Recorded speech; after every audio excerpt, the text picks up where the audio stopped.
Squirrely. I'm not getting away. No way I'm getting away. All right. We're looking fast. All right.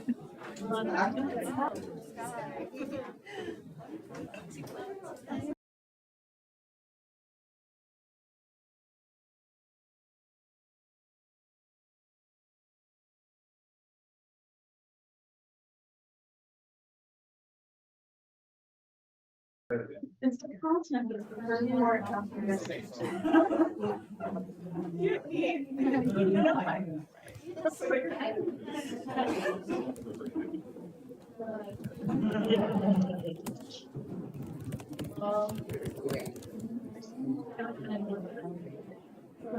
I'm really not doing.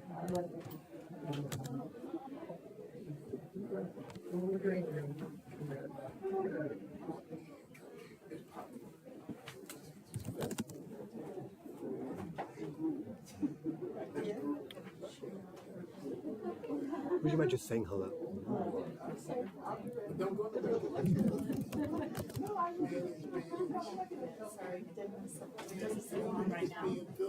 Hello? Can you hear it? Did it turn off? No, it's still. Hello? Hello? I can hear it now.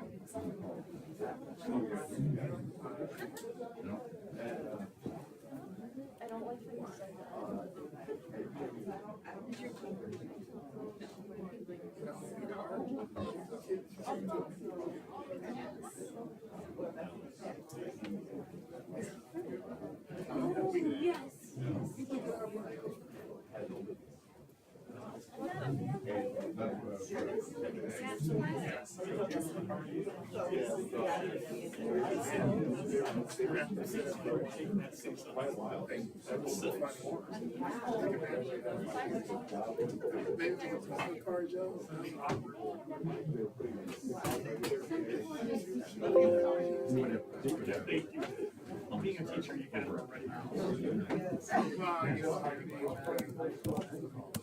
Really? With old students, so it's weird, like. Future part timers.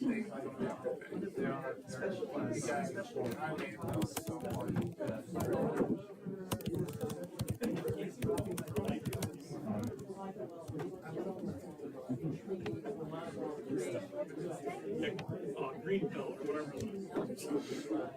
New color.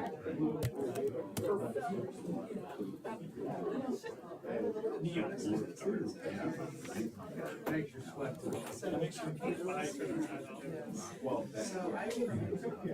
True transparency.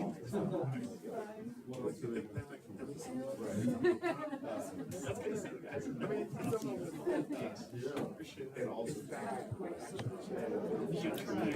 Okay, we're good to go.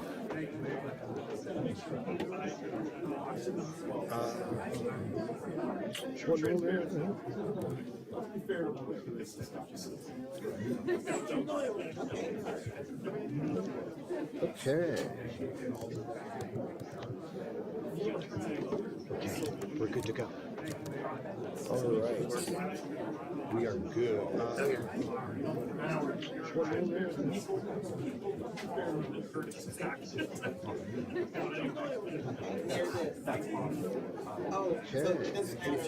Rebecca, could you stand a little bit closer? Okay. We're good to go. All right. We are good. Rearrange, we're good, but we're gonna start the next part of our program. Thankfully, I will not be here. Introducer. Rebecca, could you stand a little bit closer? Early session. So, Keanu, really good. Thank you. Let's give him a round.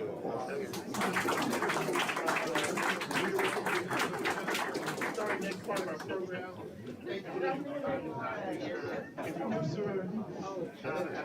I'm honored to be here today to introduce our keynote speaker and my good friend, Rebecca Wanzo. Rebecca Wanzo is here.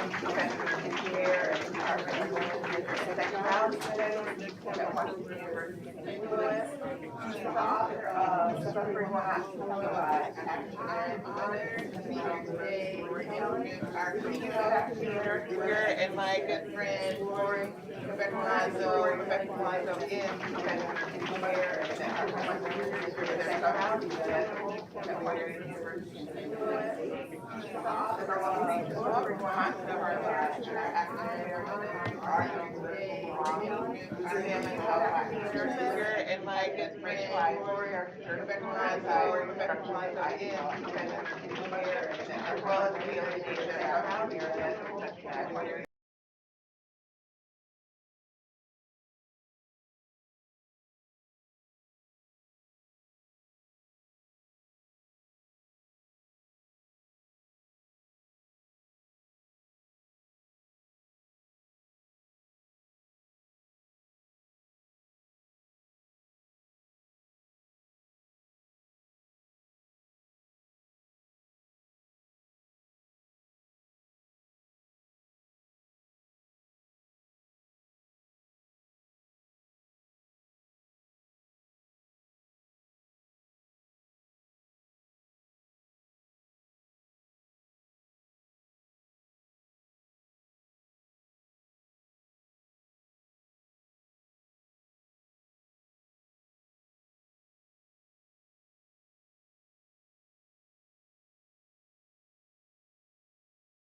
In accounts of U.S. history and to have some specificity and ground up history. So it's interesting how cartoon work always falls through the cracks there. Like it's important in Black studies, but then suddenly with cartooning, it's not. There are obviously people who I recognize also cartoonists don't always lend themselves easily to identification. It takes a little work, but also what struck me is, you know, they've got some resources there in DC with their archives. They can also ask people, but sometimes it's not always known to scholars or collectors. And they mentioned Ollie Harrington, they mentioned Jackie Orms, they also mentioned Aaron Magruder, like there were some people who they mentioned, but so those are the people who tend to be named in history exhibits.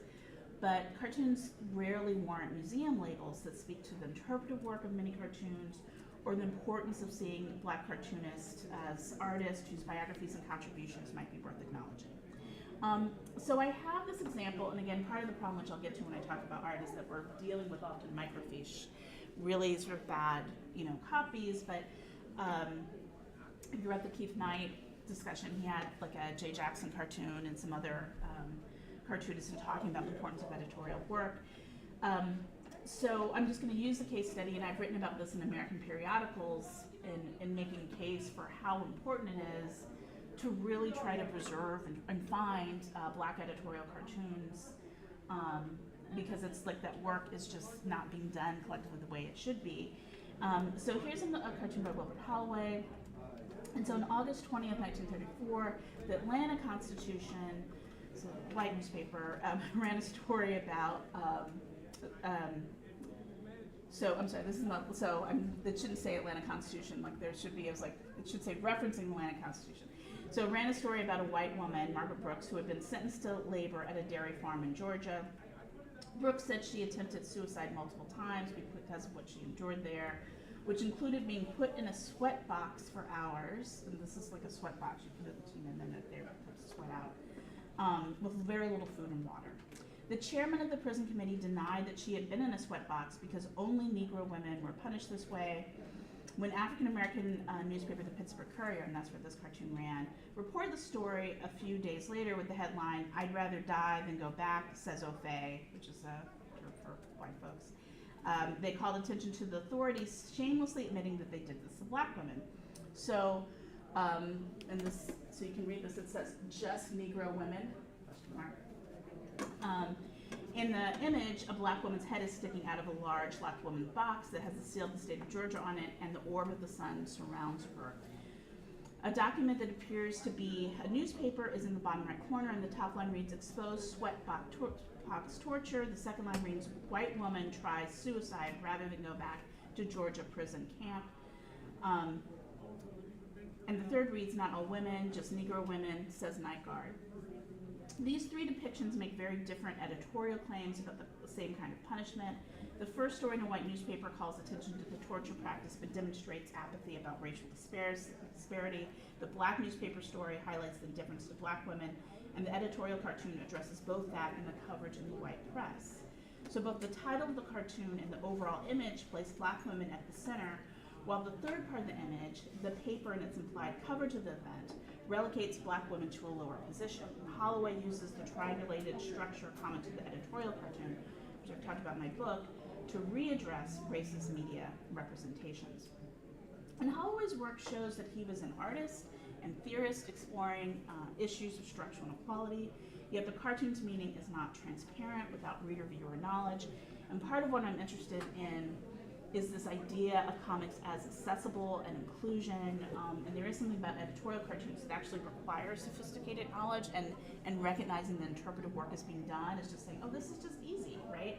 So editorial cartoons in the past can be minor mysteries in the present for people outside of the time, and on occasion, outside of the community of the creator. They capture moments that should linger in collective national memories, but lack the staying power of incidents that became narrated histories. Nevertheless, this is a case study of an issue of great importance. Sarah Haley rigorously recounts in her work about incarcerated Black women the history of the racist carceral state is crucial to understand the United States, and this editorial cartoon vividly captures the history of injury and Black intellectual response. So the case I would make for the Black editorial cartoonist being a focus for some researchers is specific to them, but also I'm thinking about all editorial cartoonists serving as more than unnamed illustrators for curators and historians, because it's a way of tracing, I think, really important intellectual thought and conversations. So in contrast, with cartoonists who became recognized as artists, their cartoons are often ignored. I discussed this in Kiana Whitted's edited volume, Desegregating Comics. A number of African Americans, best known as painters and muralists, who were cartoonists early in their career. There's some attentiveness to Alston, but not quite as much. This is one of my favorite cartoons of his. It's in a UNC collection. Here's a version of Alston, one of his well-known works, Alston, The Family, 1955. I was interested in just putting this up with Bearden's, Romare Bearden's The Family from 1975. Bearden's one of the most prolific and well-known Black artists of the 20th century, just artists in the 20th century, actually. And he worked across so many different media. He did painting, he did collage, drawings, he did lots of work. And I'm often interested in what he does with the face, and I think that there's his history as a cartoonist and caricature, I think, can come through in a lot of his works, and I think it's worth being attentive to that. Here's Charles White. This was in Congress View. This is a piece done just a couple of years before. So as opposed to starting as a cartoonist, there was this more of an overlap with White and his cartooning and his fine art work. And again, he's someone who I think his history as a cartoonist, you see his work as a cartoonist coming through a lot of his work at various times in his career. Yep, just losing documents left and right.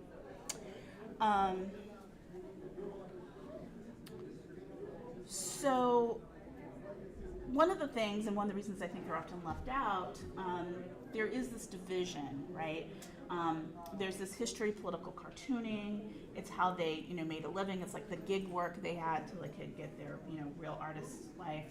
But they're also, the social realist tradition, which can be seen in both cartooning and in things that are recognized as fine art, you see in their work. So I think seeing and tracing those connections is important. But one of the reasons that it might not always be there, let me go back here, is, Bearden himself thought that cartooning would get in the way of his painting, suggesting that editorial cartooning was something that needed to be abandoned if he were to become a better artist. White agreed with critics who devalued his satirical and propagandist work as a career misstep, and think about these long histories, from Du Bois on that, Du Bois is like, art should be propaganda. And some other people no, that devalues what Black artists can do, right? So there's a long tradition of that. But I think excluding their cartoons and retrospectives or rigorous discussions of phases of their art careers, and it's not that they're totally excluded, you'll see some references here and there for some of them, but it's just not taking this seriously. And so it obscures art genealogies and perpetuates a line between cartooning and comics and art, in not only discussions of their work, but in discussions of art history. So Audrey Molitou has argued that one obstruction to the collection of comics and cartoon art in museums and galleries is that traditional drawing experts have shied away from art that often is seen not as an end in itself, but as a tool in the creative process, the end of which is a printed comic.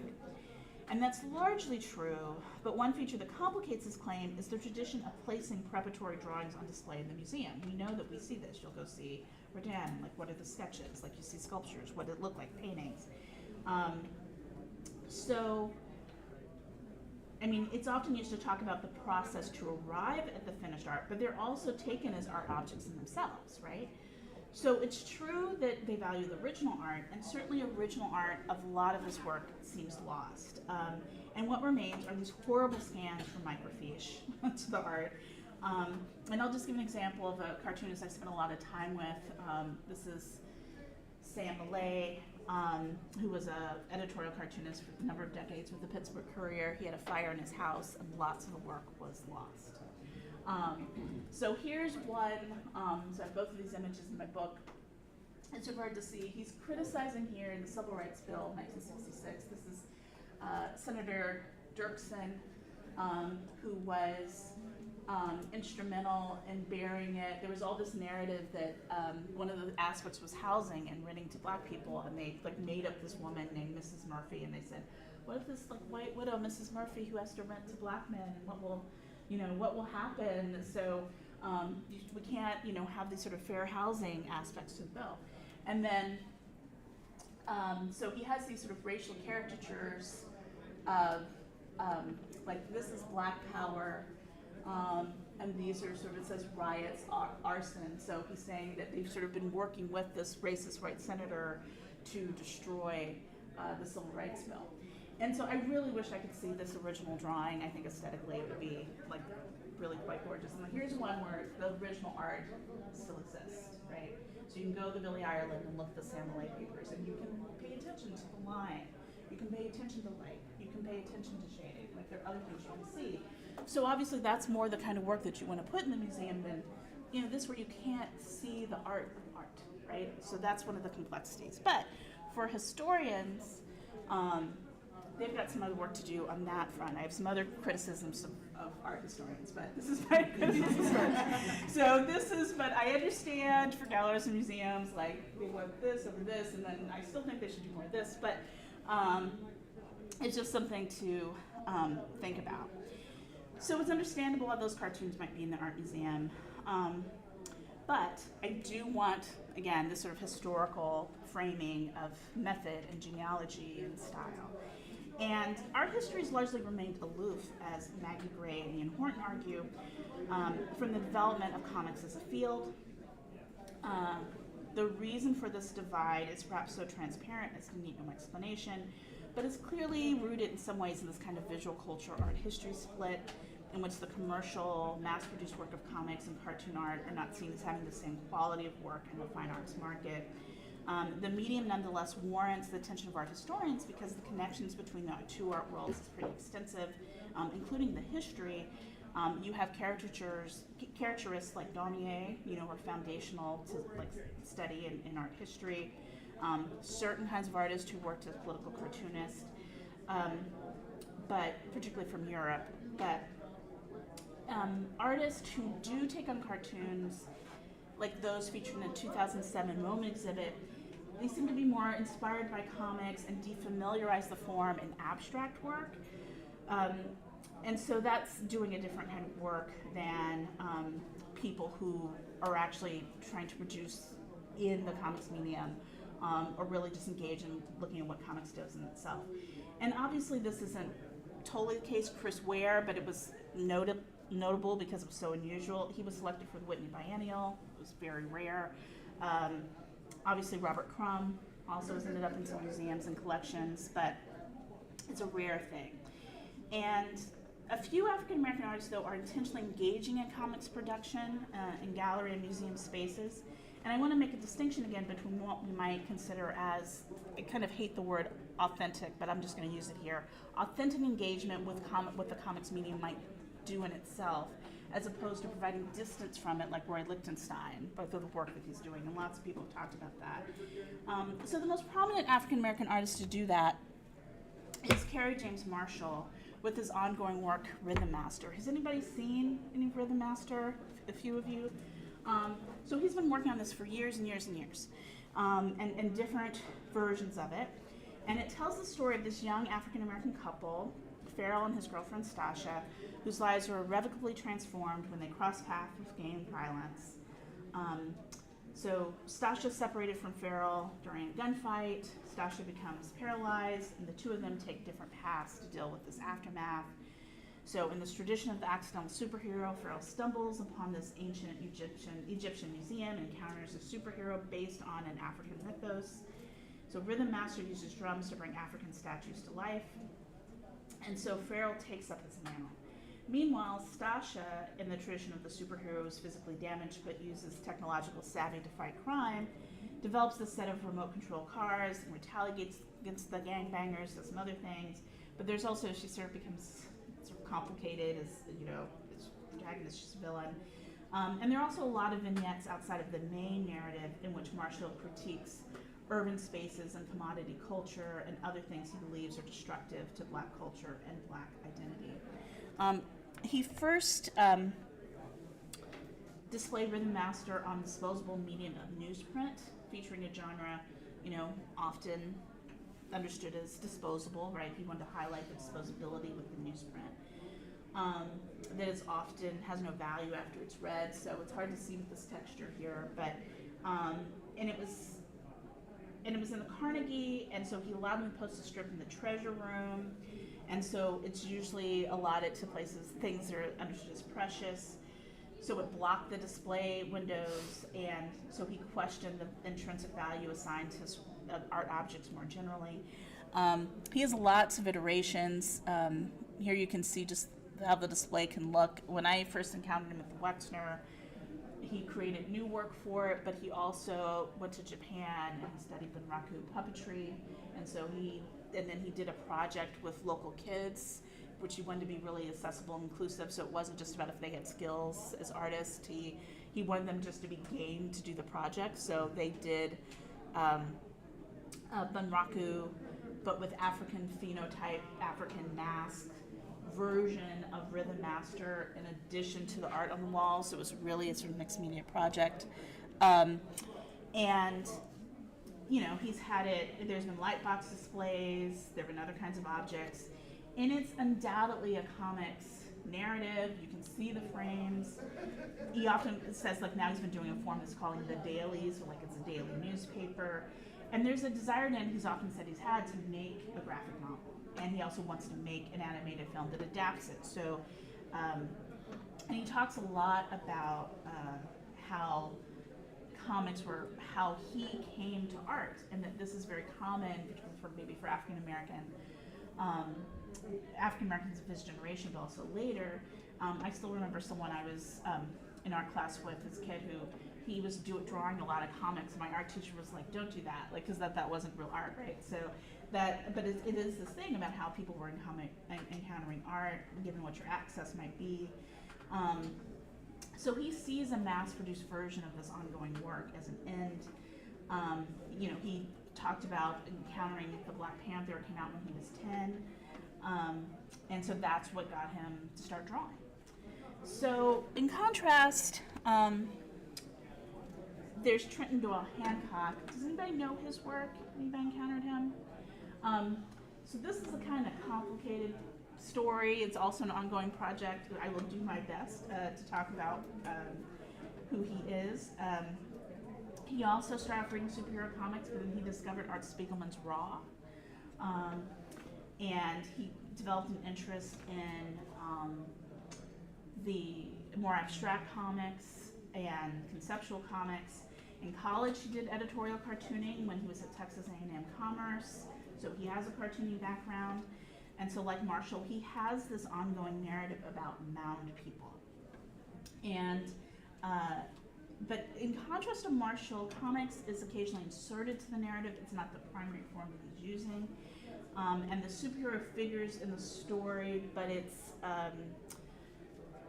not as, I would say, I won't say Marshall is traditional, but it's definitely a heroic narrative, and heroism is a little more complicated than the mound people. So these are the mound people. Note that they are black and white. They're half human and half plant, and they were created when this ape man masturbated on a field of flowers and then created these people, right? And they die for a variety of reasons, but mostly because of the villains in the series who are vegans. So note their whiteness. They can't see color. And so the limited vision doesn't allow them to see the violence they inflict with the fleshiness. There's a lot of evocation of abjection, the abject, the grotesque, flesh in this. And one critic argues that the vegans' disregard for the mountain's existence signals that race is constitutive of premature death. So Hancock's storytelling traffics in subjects ranging from queer ecology to implicit bias, and he draws on what Tavian Nyong'o, he argues that he draws on what Tavian Nyong'o calls Afrofabulation, as a deconstructive strategy that addresses anti-Black racism by reworking hegemonic histories into performative new myths. So they have some protectors. So the main protector is Torpedo Boy, who's really a Black character. You sort of see the back of him here. So Torpedo Boy, Hancock says, is kind of his alter ego. He's very strong, but he has an inflated ego. And his pride and all of his human emotions get in the way of his performing his duties, so he's really limited by his flesh. So what's interesting, I've seen the book he ended up doing, The Amount. They've described it as a graphic novel, but the publisher describes really it's a monograph. It's an artist book. You know, there's a whole category of the artist book, and I think there's a lot of conversation to be had about the relationship between artist books to graphic storytelling, right? He's also been really interested in the gallery doing sequential work. So there's some installations where the various works evoke the gutter and the space between the works, even though he'll produce some straightforward, more comic sequences like this. He has, though, a lot of examples where there'll be sequential art and there's some other figure that sort of disrupts, like on top of the sequences. So he's sort of breaking the frame of the narrative in that way. And so what's interesting is how comics as a medium can do different work with the narrative than sometimes the paintings, or when he's placing these other narratives in tension to the frame or in tension with the sequence. Here's one where you see this development of people to like sort of plants like people, figures, and then people again. You have this Torpedo Boy here, like sort of almost swallowed up by, again, this sort of figure of like sort of racial discrimination. So you have all of these things going on at the same time. So he's doing some of the work of defamiliarization that's considered, I think, acceptable with arts markets in terms of what you do with comics, but there is also traditional comics, but he's doing something very different from Marshall. So this is all to say, I think he's someone who's worth considering in relationship to thinking about African American comics and art. But it's also interesting because I think his work is not accessible in the ways that we might think about what inclusion of artists in museums and galleries often is doing. It's really conceptually dense and it's transgressive. You have Torpedo Boy having sex with a prostitute and confessing his scatophilia. It's not for the kiddies. We often say, you know, it's the ongoing joke in comic studies, like how many times you're going to read, comics isn't just for kids anymore. It wasn't ever just for kids, but we just let it go. But this is not for the kids. And part of the project of Comics Inclusion Art Museum has been about this increased attentiveness to making museums more accessible to people who may not usually go into a museum. And so while there are people like Crumb and Ware, and also Crumb is not for many people. But I don't think there's a Black version of Ware and Crumb. It's largely white men who end up in that category. What I think is interesting, I think Emil Ferris, who did My Favorite Thing is Monsters, is emerging as someone who could be that. And a lot of what that's about is that the texture and the meaning it matters and the art value, and seeing the lines, seeing the work and the labor of her work with what My Favorite Thing is Monsters. It's like so the price of her originals has really gotten quite high.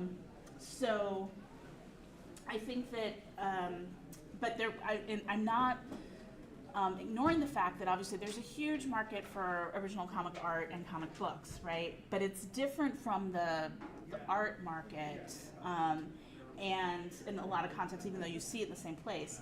And the secondary art market, which is basically the market where someone other than the artist or someone who's representing and selling the work, I think is even less ethical and more of a problem than it is for sort of fine artists, because sometimes with fine artists, if you sell your work a second time, someone might reach out to the dealer, the person who represented them, so that the original artist, if you're dealing with living artists, gets a piece of the work. They obviously don't always do that, but that's considered an ethical practice. But then none of that happens in comics, like none of that ever. So I'll occasionally see that some people will say like, well, we've gotten rid of that comics versus art distinction, and that there's art and visual culture, that tension's gone away, high and low, that's broken. That's totally not true. And I have to say that living in Missouri and looking at the book bans, and many of the works that are being banned are comics. Many of them are comics. And if you weed through the legislation, and it's actually legislation that's supposedly about protecting children from child sexual abuse, one of the things they say that allows them to ban the works is that it's not art, right? So what I want to end with, though, is thinking about the project of inclusion of many Black artists who work across different markets and see their work as part of a Black creative practice. Here's just another piece of his that I think is really rich and interesting. So I want to point to Yaounde Olu, who has worked as a cartoonist for decades. She still does editorial cartoonist, and she's long been interested in science and what she calls, I love this phrase, the science of art and the art of science. And in a 1977 interview, she says that after the book and miniseries Roots, most of us are going to be reevaluating home in some sense, saying this that in African American art, it's going to be influenced in some sense by African forms. That does not mean that it has to remain stagnant in a traditional sense. It means that these old ideas can be put into new bottles to come up with an altogether fresh, stimulating, and new, invigorating art. Not necessarily Black art, but an art that has been influenced by an African cultural roots, but it will be a world art that will expand the world artistic bag. And she's been associated with Afrofuturism, probably you can see for some obvious reasons, and like emphasis on science and Africa and art. She owned a gallery for many years in Chicago in which she highlighted the work of Black artists. So being in one market or another has not been something that she understood herself as doing. That's not the activity of many artists who have to work in the gig economy. But like many artists, she wasn't really claimed by taste arbiters who would be putting her in a museum. So on one level, the inability of Black original comics art to be in a high arts market is something we should care about because it has implications for comic artists who need to make a living. On the other hand, I think there is this thick interconnectivity of Black cultural production across media and what that project is that might be something we need to recognize important to a Black comics and Black cultural production tradition. Thus, inclusivity can often seem like it has kind of curatorial implications when comics are in art museums. If comic arts is a way for museums to be more inclusive, which can be true, it is also the case that deep histories of various characters when pulling from comic books and experimental comics can make viewing comics in the museum opaque. In addition, when removed from the format in which it was designed to appear, comics can actually become somewhat alienating. And Molitor described this at length. He talks about the sort of strange development that occurs when we confront like original hand-drawn boards, which are this bigger size. So the rhetorical devices, the narrative techniques are lessened. Proportionality seems a little out of whack.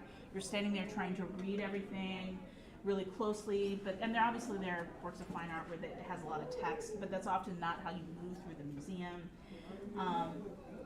So you have the plot can fade into the background, and so what does it mean if plot fades into the background?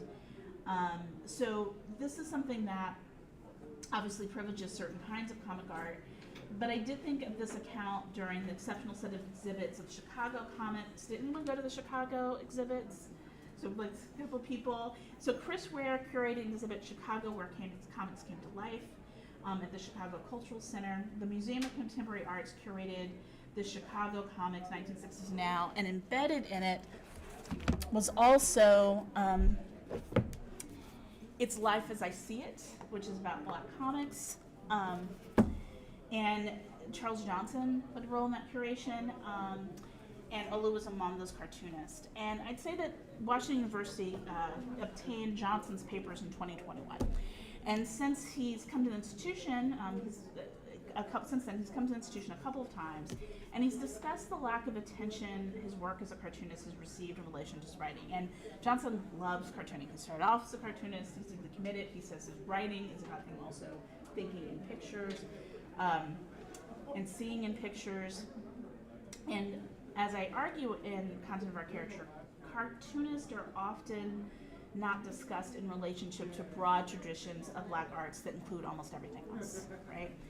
And seeing them in relation to other work in a genealogy of Black aesthetic traditions, though, helps us understand that they're part of various traditions of Black aesthetic practices. A Black aesthetic practice is, as philosopher Paul Taylor explains, the practice of using art, criticism, or analysis to explore the role that expressive objects and practices play in creating and maintaining Black life forms. So on the one hand, I want to make a case for the importance of history museums and historians and art gallerists and curators to approach Black cartoonists differently in relation to what they value, but I also think there's a case to be made for what may be some coherent strands worth tracing of Black cultural producers that might be a little different across genre and media. And we see this with discussions of Afrofuturism. That's one place where we see it. But it might be worth considering these other aesthetic aspects, uses of color, Manichaean binaries of Black and white, fragmentation, gaps in time and space, that can be seen as part of a general project of Black aesthetic approaches to theorizing race. Thank you.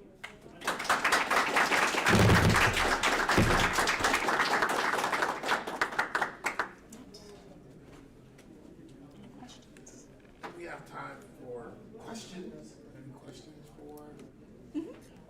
I was wondering, I don't know if this applies to these individuals that you want to talk about, but if part of the schism between some Black art forms and sort of mainstream art forms has been because some of that, especially if they lacked formal training, they were banished to the outsider art category. I wonder if that was like something that can place limits on the adoption or absorption of some of those African American cultural expressions. I mean, I don't know, because the museum has a lot of outsider art. I mean, one of my friends is a huge collector of Black art, and so she's been, I've learned a lot about art markets through her. And, you know, there are a number of people in museums who do not have formal training. Like, they make choices. Like, the alchemy of how someone gets picked up is kind of complicated. But the thing is, a lot of these people do have formal training. A lot of them went to school. Like, they went to school. Like, even in the early 20th century, these people, they were like Columbia. They were like, I mean, they were at, you know, they had formal training. So it's not.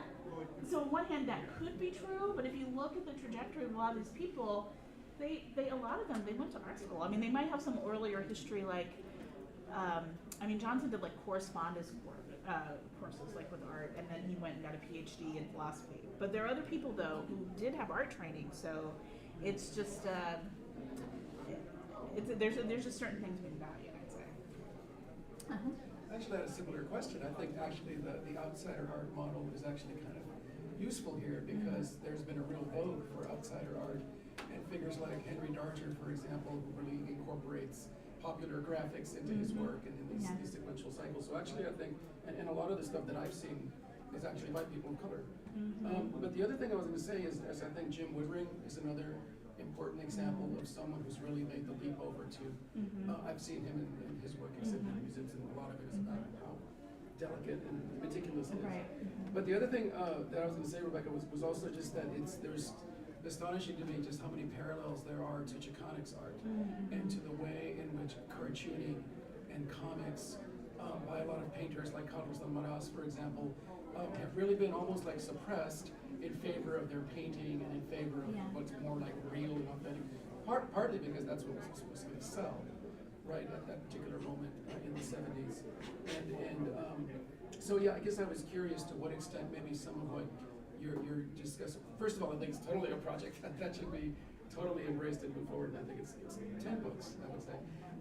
But I was curious what other sorts of maybe cross-racial or kind of solidarity across movements, since there was overlap between Chicanics comics artists and some black artists. Yeah, I'd love to talk to you about that. So, because I don't have anything, I haven't done any work yet on this in relationship to Chicanx or Latinx cartoonists, and I think I'm sure there's something there, because I think similarly, I think there's the gig economy issue, there's the what can be privileged issue, there's the themes across different culture producers, a desire to have sort of more cultural, like a broader commitment to a multimedia, big collaboration across various, like there'll be filmmakers and their artists, you know, like high artists and cartoonists and writers, and seeing these collaborations, I definitely think there's something there.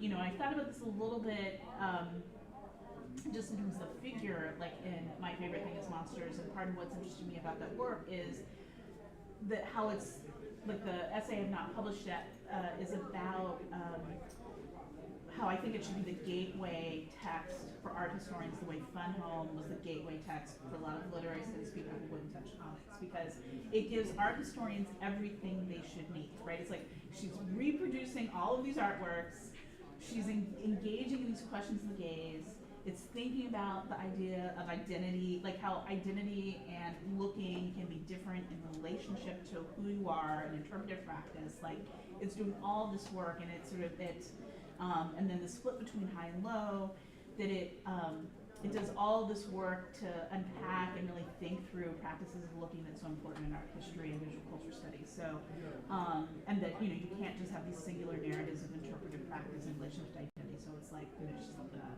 she's queer, as a character. So, yes, I do think I want to spend some time with that. If I do something with this, I think that would have to be a chapter, part of it, that there are these sort of racial, political study projects, and then where people might be more engaged with people across various media and various types of producers.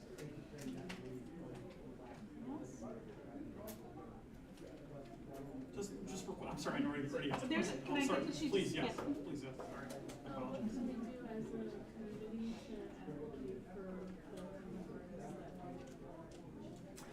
That's a great question. So one of the first things I always say is, you know how people circulate comics and cartoons online all the time, but they often do it and they don't name who it is. So you should name who they are. You say, hey, and here's their website if you want to buy their work. Like, that's important. So I think that that's because, you know, online, as Keith and I talked about, I mean, it's really sort of messed with people's markets. The newspaper sort of distractions mess with their markets.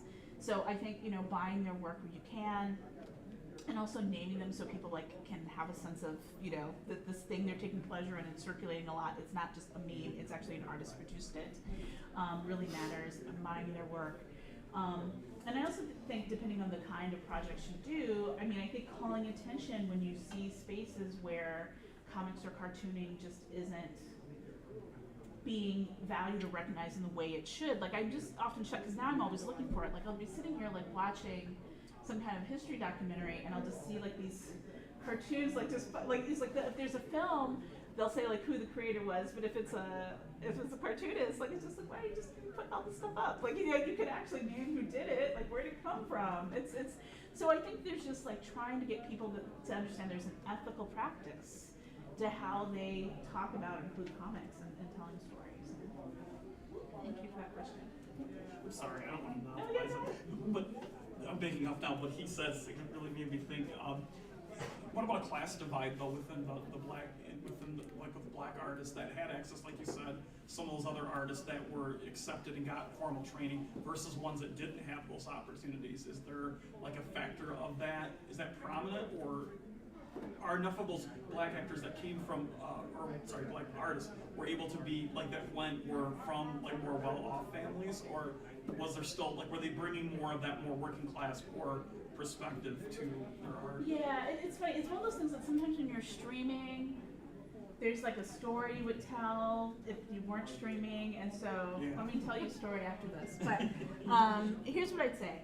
So yes, there's always a class divide in terms of who has access to museums, art arbiters, formal training. That's the case, not just race, but all kinds of contexts. That said, people might often be surprised by the ways in which artists like found education, or people who can still be recognized. Like there's always a split, but I mean, I do think there are assumptions about training. There are assumptions about that everyone who ended up in the museum had training or not. And sometimes the issue is just like they had training, but it's not as elite. Like there are all kinds of complexities around that. And I experienced this or see this in really interesting ways in St. Louis, which is a mid-sized city that has an arts culture much bigger than its size. So because it was a city that had a lot of money, old money. So we have 3 museums. We have the St. Louis Art Museum, we have the Contemporary Art Museum, so we have the Pilton. And so people, come through all the time. And then there's also a really thick and rich local art culture. And so a few people, like there's someone named Damon Davis who does have some training. Like some people will talk about him like, well, he doesn't have training. He does have training. He went to school, and he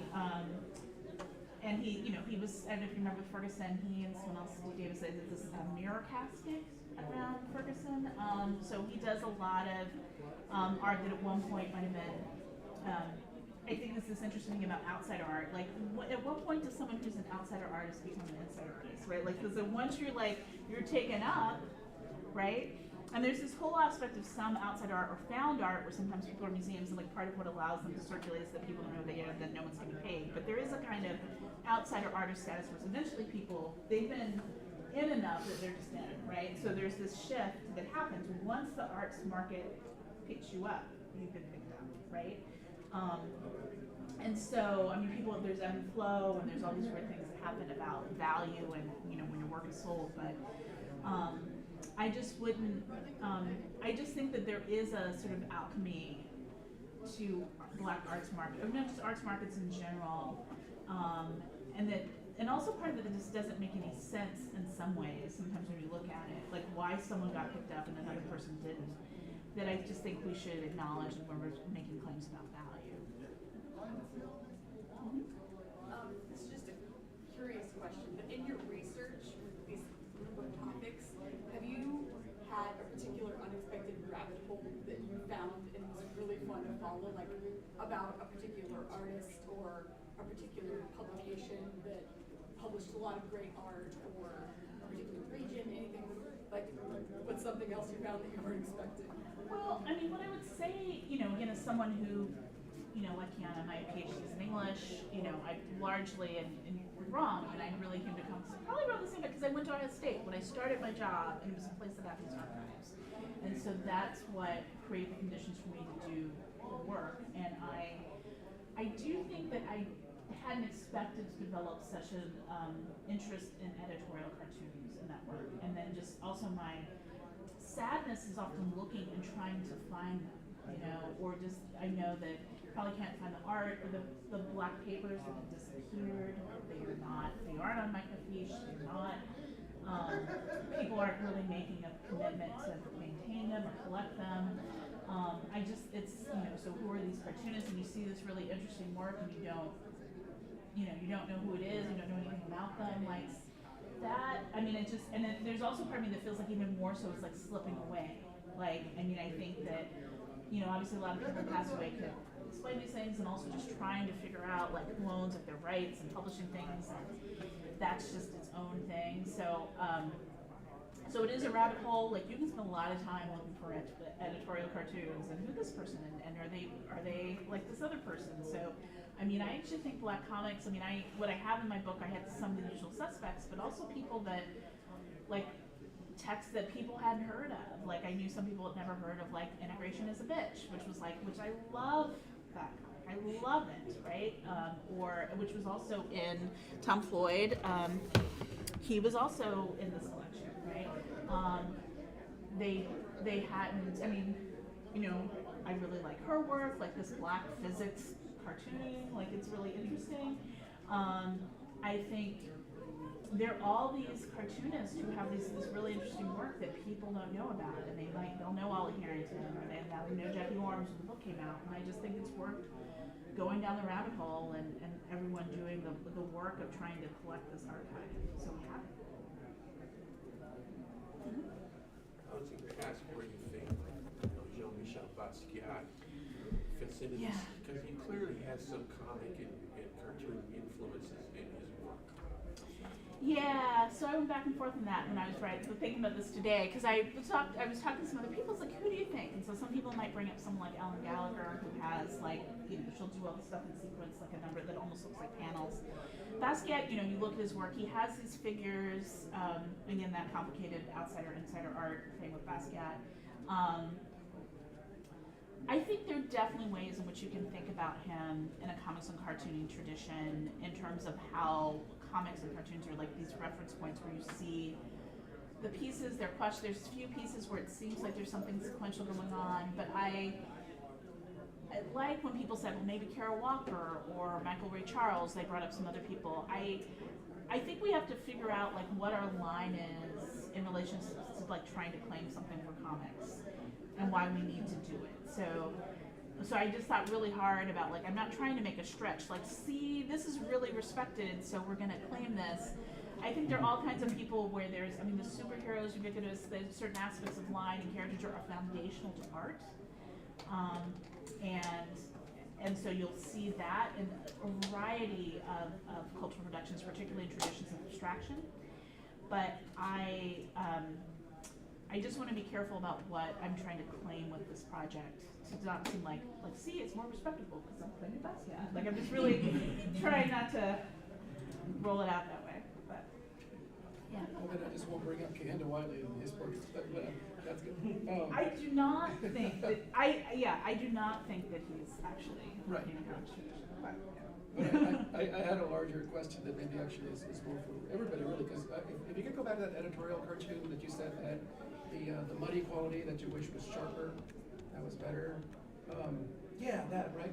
It makes me think that, and again, I'm not saying that this is a panacea or that maybe this would be getting us into all sorts of other trouble, but wouldn't AI be like a wonderful sort of way to address something like that and sharpen it and maybe and make I it reproducible? I want to. That's not AI. I mean, you can sharpen it with lots of other programs too. Okay. Well, okay. yeah, there are. Like, you could use Photoshop. You can use, like, Okay. but here's the question, right? But the reason I think it's also AI related, because what some AI people will say is, like, you're basically using some of the tools with machine learning that you're not calling AI, but were AI before. So they're sharpening, like, so for example, with some of Jack Yorm's stuff, Tim Jackson, he got the originals and he sharpened a whole bunch of them, it's like to make them suitable for publication. Like, so there are people who've been doing that with reprints of work, and Tim Jackson did actually a lot of that. The question is, when you're doing the work, are you sure you're getting from this? Can you get to what this look? I don't think you can figure it out. I'm not sure. I think you'll produce something different and it can be sharper, but I don't know if I'm getting Malay. And then what would it mean to try to say that this image then is really still Malay? I'm not sure. It wouldn't be Malay, but it would be a reproduction, and maybe a machine might give you something that if you train it on his style, might give you something that another artist maybe would not be giving. You see what I'm saying? Yes, I'm working on a grant for AI and management right now, and I have such ambivalence about it as a project, I have to say. But yeah, it's like, yes, you can train them and it's doing something, and so it's a hybrid, it's like Malay plus artist, but it's not, so it's like we could sharpen it. Like, look, I can still see what's going on in there, but I don't think, if part of what I'm trying to make a claim is there's certain kinds of, there's aesthetic, there's certain kinds of, there's a beauty to like his drawing style that I want to talk about. Machine learning is not going to get me back to Malay. Like, I do not think we can actually recover this original drawing. So it would be something else that's like better to see, but I also, in terms of what, and so we could do that, and maybe that just helps us then understand the historical references. Like, we're getting at something else, but I don't know if we're getting at the art. And that is, it's, I guess, a question of what you want. Right? And then the AI reproduction becomes more well known than the original. Then you run into the whole problem, the postmodern conundrum of the simulation boundary art, Yeah. Well, that's the whole problem with AI, right? Like, you want to put a digital fingerprint or something, or just make sure that doesn't happen. But otherwise, you have like a Beatles now and then. Right. Yeah. It's a complicated It's question. not Beatles, it's Beatles. Right. But I do wonder, it's like, cleaning some of it up, and which I think would have to be done if we're trying to reclaim some of these. I mean, because those ProPress scans, they're just like, and then like, and are there any places? Because this is what haunts me. Are there places where there might be some better scans, or some papers still left or whatever, and to do the work of finding them, but like this, that just work isn't, it's just not happening. It's like ProQuest was like the big thing, and then it destroyed so much in terms of images you got. There is a question online for you. Oh, okay.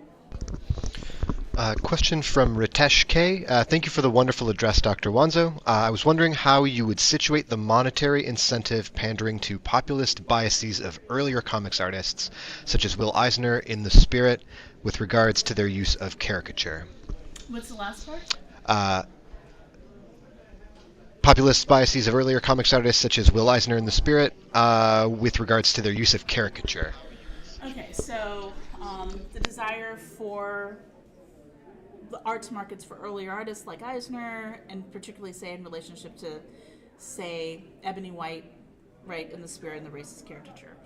Well, I mean, look, Will Eisner was a great artist. Obviously, there's a value for his work. I think there's a different question. I don't know. I actually don't experience that the market, in terms of it being more monetarily valuable, to buy the racist caricatures of Eisner than some of his other work. I think it probably decreases the work of value. It's my suspicion. But I think the other question, though, is in reproductions and value. Like, because there are all these conversations, Keith and I brought this up before, is like Tintin, Eisner, other people, like when you're eliminating the black caricatures, so, you know, to then sort of have the commercial market for the works. So there is this question so in fact so the market is going against that. It's saying like, well, if we want to keep selling it, we want to eliminate the racist caricature. But I mean, I do think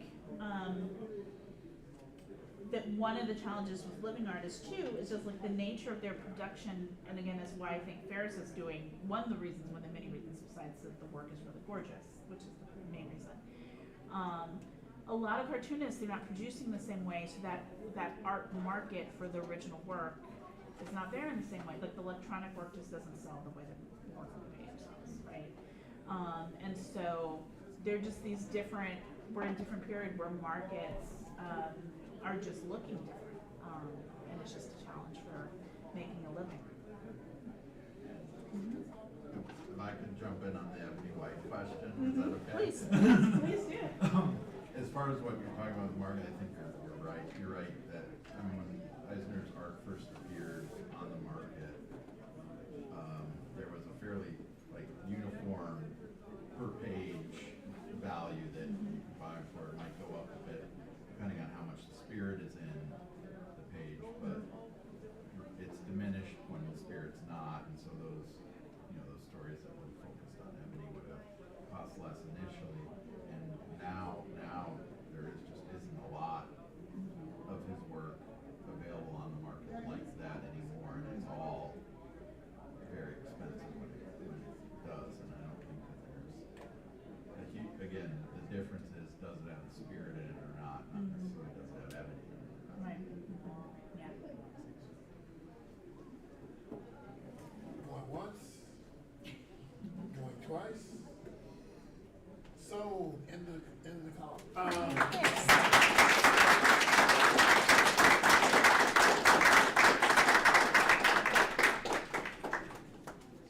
We are taking a slight break, but we'll be back at 1:30 for our next presentation.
We're just chatting. Oops, sorry. Go ahead, Julian. Okay. You're good. It'll pick you up. It'll pick up. All right. So we're getting back on the schedule. I'm going to keep to our schedule. Our next session is actually a conversation between myself and Phil Cunningham. We're going to be moderated by Kiana Winnett. So I'm going to turn it over to Kiana, and she has a question. Obviously, we're going to talk about villainy, and I'll just turn it over to you. Yes, turn it over to me. Turn it over to me. I'll stand here for a second and then I'll just be part of the audience. But we are talking about a discussion of fake comics and villainy. I want to make sure I introduce our two panelists. Hometown panelists. Dr. Julian Chambliss, Professor of English here at MSU, and then Dr. Philip Cunningham, Assistant Professor of Communications at Wake Forest University. So we're good. So here's the thing, we're talking about villainy. And I will say one of the things that I love about the collection, when I went to Phil and asked if he would contribute, is that I was aware of the work that he's already done on villains, Black villains, the different dynamics, how rare they are, but how we're starting to see more of them. And we thought it would be great to have a conversation with superhero, comic scholar, expert, Dr. Chambliss. Let me start off with my first question before I sit down, and that is, can you talk about, to sort of set the stage for this conversation, the difference between villainizing Black characters and Black villains? So maybe some definitional work to kind of lay out how you all see this happening, and then we'll get into cool examples and who can beat up who and what argument kind of thing. Okay. All right. That's exactly what we do all the time. When me and Phil get together, that's the first thing. Total fight mode. Well, so you asked an interesting question, right? Which is, how do you create a character who, on the one hand, may be Black but also a villain, versus sort of just villainizing that character because he is Black? And I think that's the fine line that many of the artists who started creating them tread upon in the 1970s. So, for example, of all those litany of Marvel superheroes, which I mostly focus on in the article that you mentioned, a vast majority of them are the foes to most of the African-American superheroes that emerged at that time. And what you find is an attempt by many of the writers from that period to make the Black supervillains, or I'll call them villains because I distinguish between supervillains and villains, but they make most of the Black foes or villains of these characters somewhat redeemable in many regards. So, for example, one that comes to mind is Luke Cage has a villain named Chemistro. He's a guy who he comes up with a patent, this company exploits him, he gets upset and he seeks revenge, and he ultimately becomes sort of a hero. There's a Spider-Man villain, well, sometimes he's a villain, sometimes he's a hero, Rocket Racer, who still has a very similar story.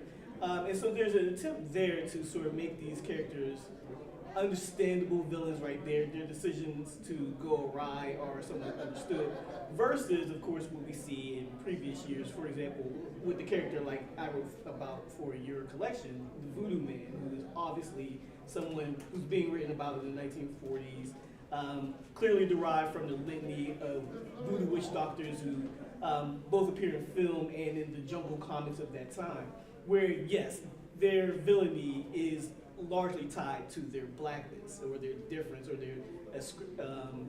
they're ascribing to voodoo practices and the like. So I think that's how you discern the difference for me. I don't know.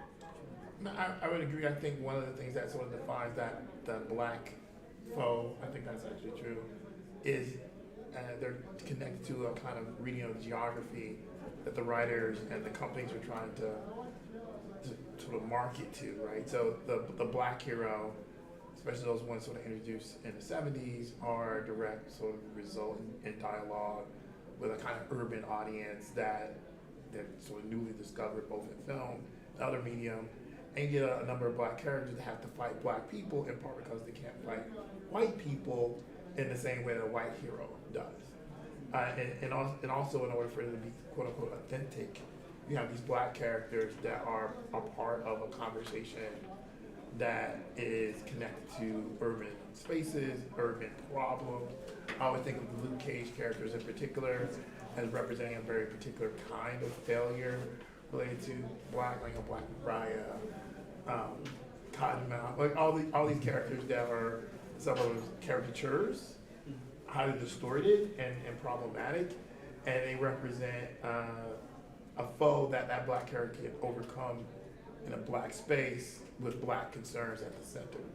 And whenever those characters, like Luke Cage in particular, is sort of cast outside of that mode, they have much less agency to sort of like, change the world or address a problem or even defeat the villain in a way. So that's the sort of the definitional distinction that I think probably drives a lot of these things. When you start talking about the idea of the supervillain, that's really much more complicated. So for those of you who haven't ever seen the article that I published, I actually tried to discern between what we're talking about, right, which is just basically regular villains, folks who just might be street hoods or other costume villains, versus the sort of megalomaniacs of the Marvel and DC universes, right?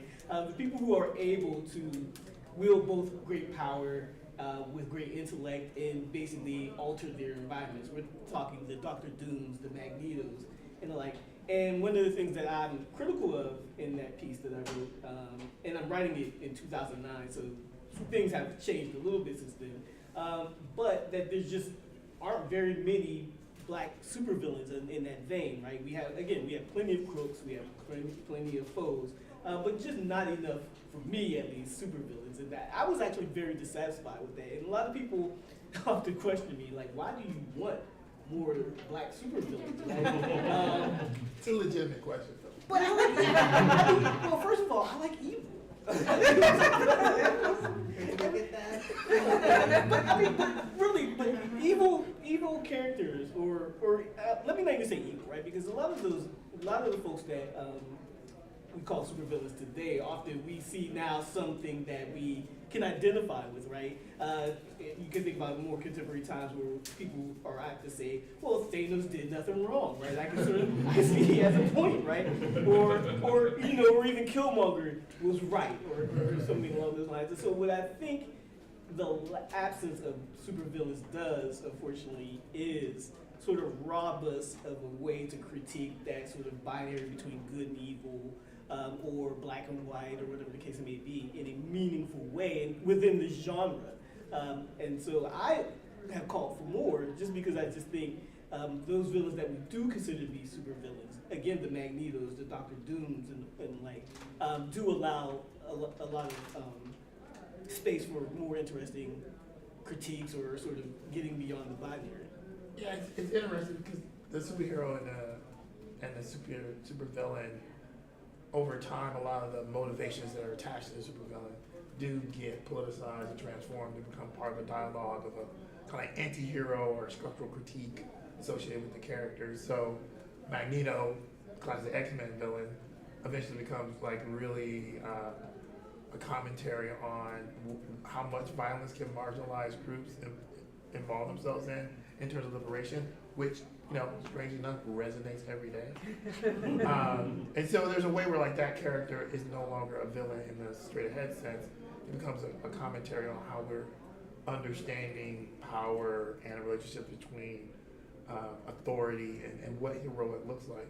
And for black characters in particular, in the formula of the superhero, that formula really sort of bends itself towards a kind of status quo conversation. So they can't ever do justice to some of the concerns that the most marginalized people have. And so, ironically, over time, for established supervillains, they have the opportunity to sort of dip into these moments where they can do a lot and it can be perceived as really be transformative, and they're doing it because they're villains, but at the same time, they're not, all great villains think they're doing the right thing, right? And when you layer on top of that this sort of like way that they're thinking through these questions of power and agency and giving voice to other kind of alternative perspectives, they actually have more authority in the story in a way than the superheroes who's by the formula of the story, they have to get you back to equilibrium. But the equilibrium for a lot of people isn't actually great. So therefore, you know, it's very complicated. So there's a way where like a lack of black villains really calls attention to the way the system doesn't allow marginalized groups to do the kind of things that are transformative and empowering and so on and so forth. Because they don't have these sort of anti-villain avatars out there sort of interrupting the system in a particular kind of way. Right. And so what you're really talking about here is agency, which Right. is one of the things that I, you know, much of my work, and I'm sure some of yours, that we're basically interested in, right? The idea that, hey, well, listen, there are villains who can, again, alter their environment, shape their environment. And I'm borrowing that definition from other scholars. But it's the thing that compels me about reading superhero comics in particular, which is, you know, the superhero, of course, is interesting oftentimes. But I think villains, again, in their ability to shape their environment, to break the hero in many regards, or even test those limits of what constitutes good and evil, for example, requires a degree of agency that unfortunately oftentimes we see most of the black villains not actually unfortunately have until recent years. Although in recent years, when you think of some of these villains, you've seen alterations of their stories, less so, I think about MCU interpretations of these characters, right, which are often different from the comics themselves. We can think about somebody like Killmonger, who in the comics, he's less of a guy pushing for empire as much as he's someone who's oftentimes trying to push Black Panther to basically pay attention to Wakanda in many regards. He, in fact, becomes Black Panther at one point in the comics when T'Challa's deposed for a little bit. Whereas in the movie, he's interpreted as someone who seeks empire, who seeks revenge to some degree. And so, yeah, I just think we've seen attempts, particularly, again, we can think of other MCU characters, like the sort of race bending of Flag Smasher, the race bending of other characters that have created some of these more powerful and dynamic heroes, but they still don't necessarily exist so much in the pages of, again, Marvel and DC at large, and that's unfortunate. I actually have a follow-up. I guess I should have stayed up there, because I was going to ask about Killmonger. He seems like maybe the one a lot of people might be interested in, but now you have me thinking about Milestone. Can you reflect at all on some of the choices they made? I teach Icon a lot in my class, and we talk a lot about where the villains are and some of that series, but just in general, do you think we can learn something from the choices that Milestone made with their villains? I do think that Milestone operated in a way that talked about structural questions in a very sort of blatant way across all of the titles, right? So for me, I always think about Hardware and as an example of a character who's dealing with both a metaphorical kind of glass ceiling, structural racism, but also like a kind of corporate question about the nature of industry and exploitation. Can you and refresh our memory on Hardware? Hardware is Curtis Metcalf, who's one of the launch titles of Milestone. He's their Iron Man analog. I mean, I always try to describe it to students. Okay, Icon is the Superman analog. Static is the Spider-Man analog. The Blood Syndicate is sort of like the Justice League, which is funny. It's rarely where the villains are. Blood Syndicate. Shadow Cabinets Right. of Justice League. Shadow Cabinets of Justice League. Oh, Shadow Cabinets Justice League. Okay, then the Blood Syndicate is their Teen Titans. Okay, okay. X-Men.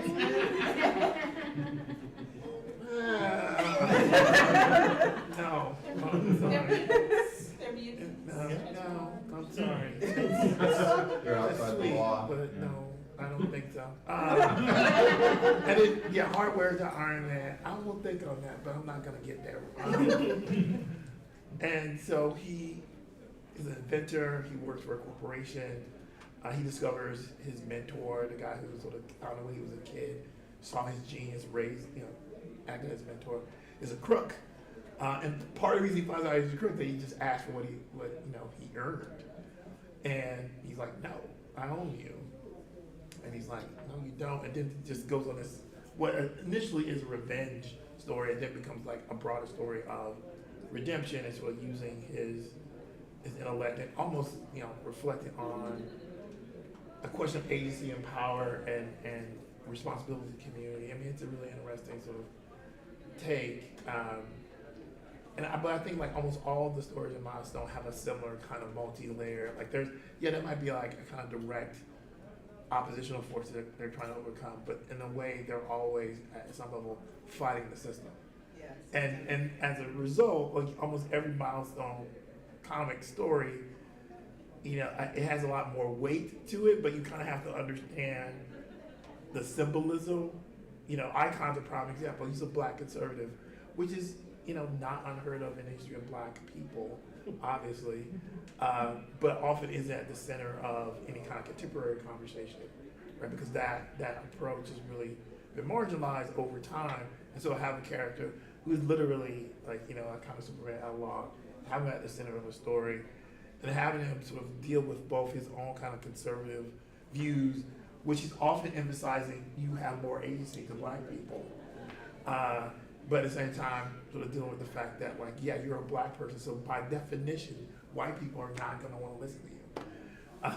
Which is like there's a scene early in the series where he shows up, and white people are not happy to see him, right? You're like, well, of course not. You're this super powerful black guy. And his sidekick is always trying to explain, do you not know what's going on? Rocket is very clear about what's going on.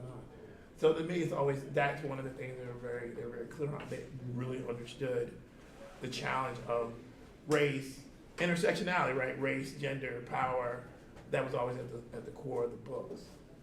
So to piggyback off of that a little bit, I'm coming back to one of your earlier thoughts about sort of geography, right? Which is that oftentimes black superheroes themselves are limited to a very specific area, and that's obviously the case for many. Folks, Daredevil never leaves Hell's Kitchen, so on and so forth, right? But never leaves Clinton. Right. Milestone, though, everything takes place mostly in Dakota. And so the villains are localized to that. And so I think your question begs a couple of things, right? First, the question of, well, hey, Milestone as a comic imprint, mostly created by black folks, what are the black villains like in those stories, right? And some of them are pretty traditional, right? They have a black guy going around calling himself Holocaust, who's pretty powerful, but his power is limited to sort of what he's doing in Dakota, right? And I would say that's the case with a lot of superheroes, right? Or villains, I should say. Their power is limited to this very specific location. You can even think about what Christopher Priest does with some of Black Panther's villains, right? Their primary focus is on Wakanda and never sort of the broader world. And so that's what I'm interested in, right? Which is thinking about someone who can impact the entire world. And I think maybe it's a little bit reductive of me to sort of think about, well, hey, is a villain only a villain if he wants to tackle the world? But in many instances, we just don't see that. And so the Milestone stories give us a very localized version of this. The interesting thing is when the Milestone comics are incorporated into the broader DC universe, right? Which is then, well, what do we do with these characters? And I think DC still struggle with, well, what do we do with Icon, who is super powerful in the context of Dakota, right? He's an analog to Superman. Well, what did we do with him when he can actually come up against Superman? We don't really know, right? We do know because there are some comics in which they basically come and cross over with each other. But for as it regards to villains, they really get short shrift. They don't really do much in the way they don't get much in the way of appearance. And again, I think part of that gets to sort of broader questions about, well, we have to think about who created these characters, right? We also have to think about sort of what does it mean in our contemporary times to project a black villain, in a time where we can be a little bit more openly critical and not that we weren't before, but right, where open criticism of these things is more fervent and apparent than perhaps in our era, where and I'm saying our era as 50-year-old men, where basically the only way to sort of rebut those performances, those caricatures, was through the letters section of, as Andy's article on the Spirit has sort of suggested. So all that is to just say, I think part of the thing with geography plays a huge role in terms of the limitation of the power of those black supervillains, and also I think the creators themselves, because I think with Milestone it was they're wrestling with, of course, what do I do with a black villain too? Like they have the same quandary that I would imagine that the folks who came in the 1970s, the Tony Isabellas, the Neil Adams, and so on and so forth wrestle with, which is, hey, what do I do with this character that I want to present to folks? The politics of respectability, so on and so forth. I think that's part of the reason why the most interesting take on the traditional villains happen in, as Phil alluded to, the MCU, right? Because they're not actually trying to tell, despite what people think, they're not actually trying to tell exactly the story of the comic book. That's not their goal. What they're trying to do is take what is an incredibly complicated story from comic books that's had decades to be made and translate it into a cinematic format that will get as many people as possible in the door. And because they're doing it for that audience, and this has really changed over the span of what is the sort of cinematic superhero period. They've been able to add more diversity, both in terms of gender swaps, but also also race swapping. And remember, when they first started doing this, Michael B. Jordan is a prime example. Everyone loved him as Killmonger. Everyone hated him as Johnny Storm. That's Right? he didn't change. The people did. Right? Like, he was a perfectly reasonable Johnny Storm. He was just, unfortunately, black. And so, therefore, people were just very, very upset. And then... The movie was bad. And the movie was bad. I mean, the movie wasn't great, but the level of hate that you got in relation to that movie had nothing to do with whether or not the movie was good or bad. It was really just about oh, how dare you. And then obviously, in the context of Black Panther, even though that was an incredibly successful movie, it also stood outside the MCU. Like, it was a movie that had very little connection to the main narrative and presented this black world, similar to the success of the comics in a way. And that always struck me. Yes, you saw Black Panther in sort of main story, but his own solo film was just telling you about, again, a Wakanda-based story. Almost all the really successful Black Panther stories from Marvel lore are really Wakanda-based stories. Like, he's dealing with stuff in Wakanda. And rarely does he get to come back to the United States. Namor, isn't he trying to take over the world? Well, I mean, Namor black though. But I know, not a black person of color in the movie. well, I mean, in the context of the movie, no, not really. I mean, he's mostly trying to avoid. He's mostly hidden for most of the film, right? He's brought out by sort of the outside world coming to him, right? And therefore, the world that becomes, in this case, right, America, which is his primary foe here, and then Wakanda via its connections with the U.S., which is one of the major criticisms of the film itself. But I think one of the things that interests me, and I'll be curious what you think about this, I'll throw it to you for a moment, which is the sort of race bending as a strategy for dealing with the lack of supervillains. So Killmonger was an easy appropriation. He's pretty much of Black Panther's known villains. He's the only one that has some degree of resonance to a comic book community, right? I mean, to be fair, I think Black Panther has more compelling villains than Killmonger, namely Achebe, but he was easy to appropriate. I think where we see some really interesting, I think particularly for your book, one of the things I'm mostly interested in is looking at those villains that have other villains that have been race bent, namely Flag Smasher in the Falcon Winter.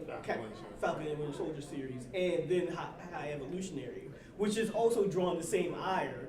That when Michael B. Jordan became Johnny Storm, the High Evolutionary being black in the films has also drawn a great deal of controversy. In part, despite the fact that High Evolutionary is not on anybody's real radar, right? He's such an obscure. So High Evolutionary is interesting. So that High Evolutionary is, if you haven't seen he's the main antagonist in the most recent Guardians of the Galaxy film. And he's primarily. It's hard to sort of describe him as a villain, as sort of more like a mad scientist. He's a mad scientist, yeah. In the comics, in the comics, he's Jason Wingard, I think is his real name. And he's only appears out of his mask. That's Mastermind. Mastermind. Sorry. What's his name? He's from Wundagore, right? He's from Wundagore. I forget what his real name is. But he very rarely appears outside of his mask. This is a situation where I'm like, okay, this is why you got the internet students.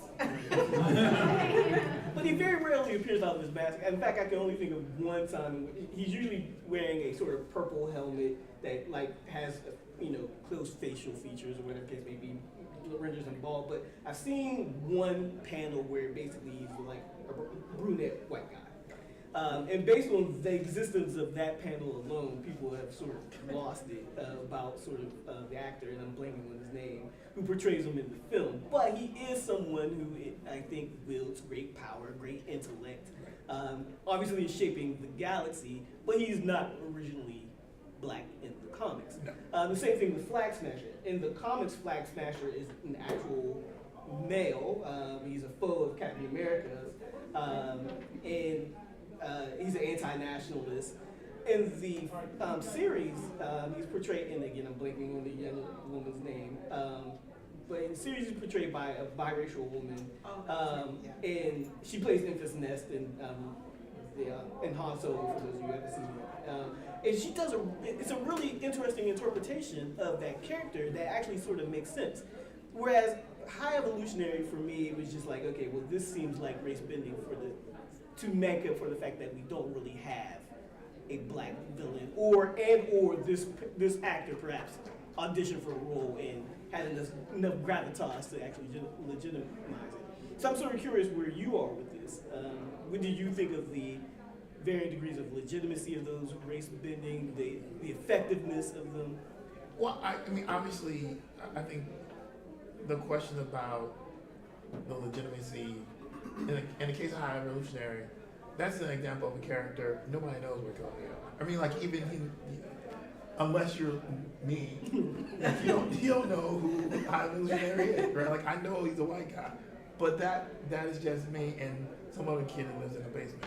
So he could be anything. He could be Asian, right? Like he could be anything. And so the decision to make him a black actor really doesn't do anything. I really do think it comes down to the performance, right? He's a kind of classic mad scientist, right? The origin of the character in the comics really sort of corresponds to a whole tradition of the mad scientist character in comics. He's not necessarily motivated by evil. He just wants to pursue his experiment, which is really the key to his appearance even in the Guardians of the Galaxy film, right? Like he just wants to get his experiment done.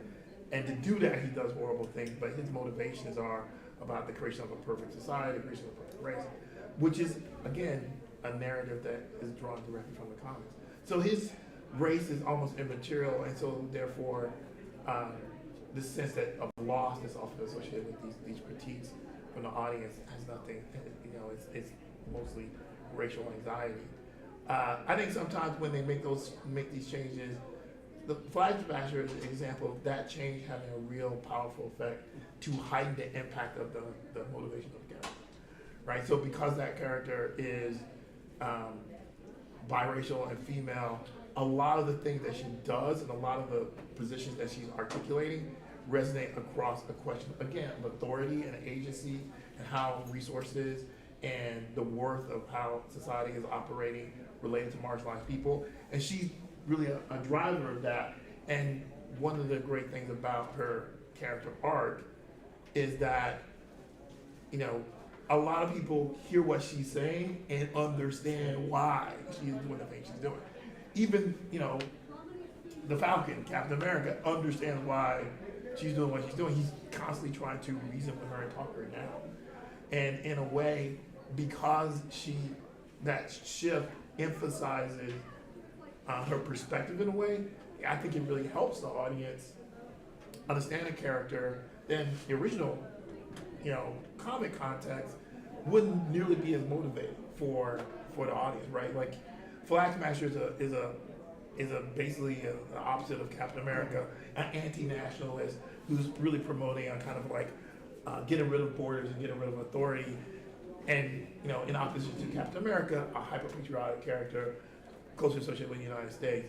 So those positions, yes, they could resonate if the character was male and white as he is, and European as he is in the comics, but they work much better with the transformation that's offered in MCU. King is probably the one that's probably the most complicated, right? You were gonna ask me, I'm going to ask. No. I just want you to join the conversation. King is the one that's the most complicated, in part because the actor now is super not cool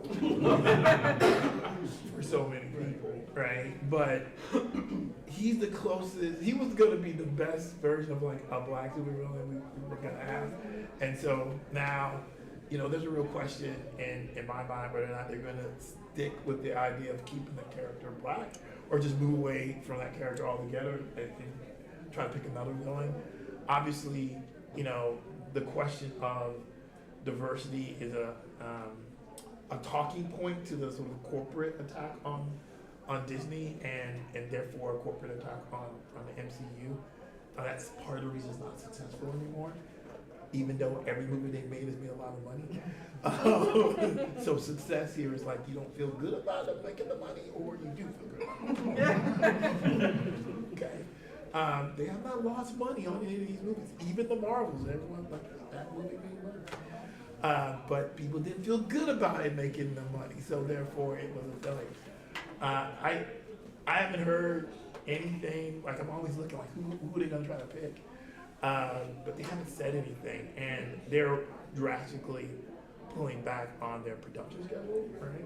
And so we might not know for many years how they're gonna decide to like reimagine the next phases of the film franchise. But the previous phases have been dominated by this conversation about the impact of diversity, and it does sort of impact the way that certain villains are being portrayed and certain heroes are being portrayed, and the circumstances around questions around agency. Even that came through in Falcon and Winter Soldier. So it is a question that the films have opportunity to deal with, and they kind of have to, because they're trying to create a synthetic narrative that's built on the print material, but in fact is being offered for an audience that, like you, doesn't know who any of these people are. Like, who the hell?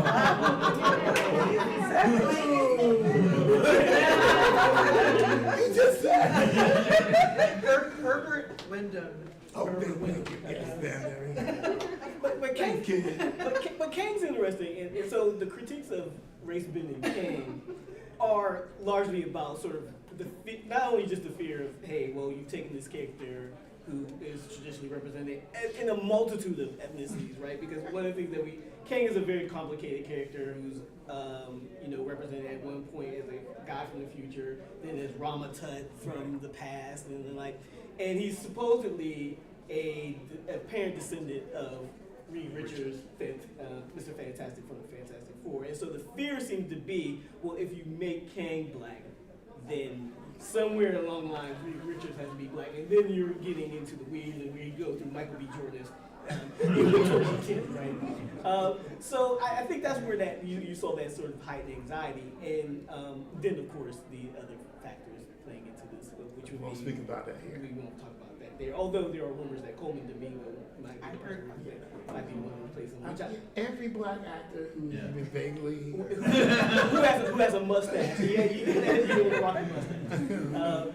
But I mean, but Kang is another character who I find the discourse on race bending to be interesting because I don't know that he's necessarily a character who, to use your parlance there, other folks other than you and I who spend a lot of time in the basements and the comics.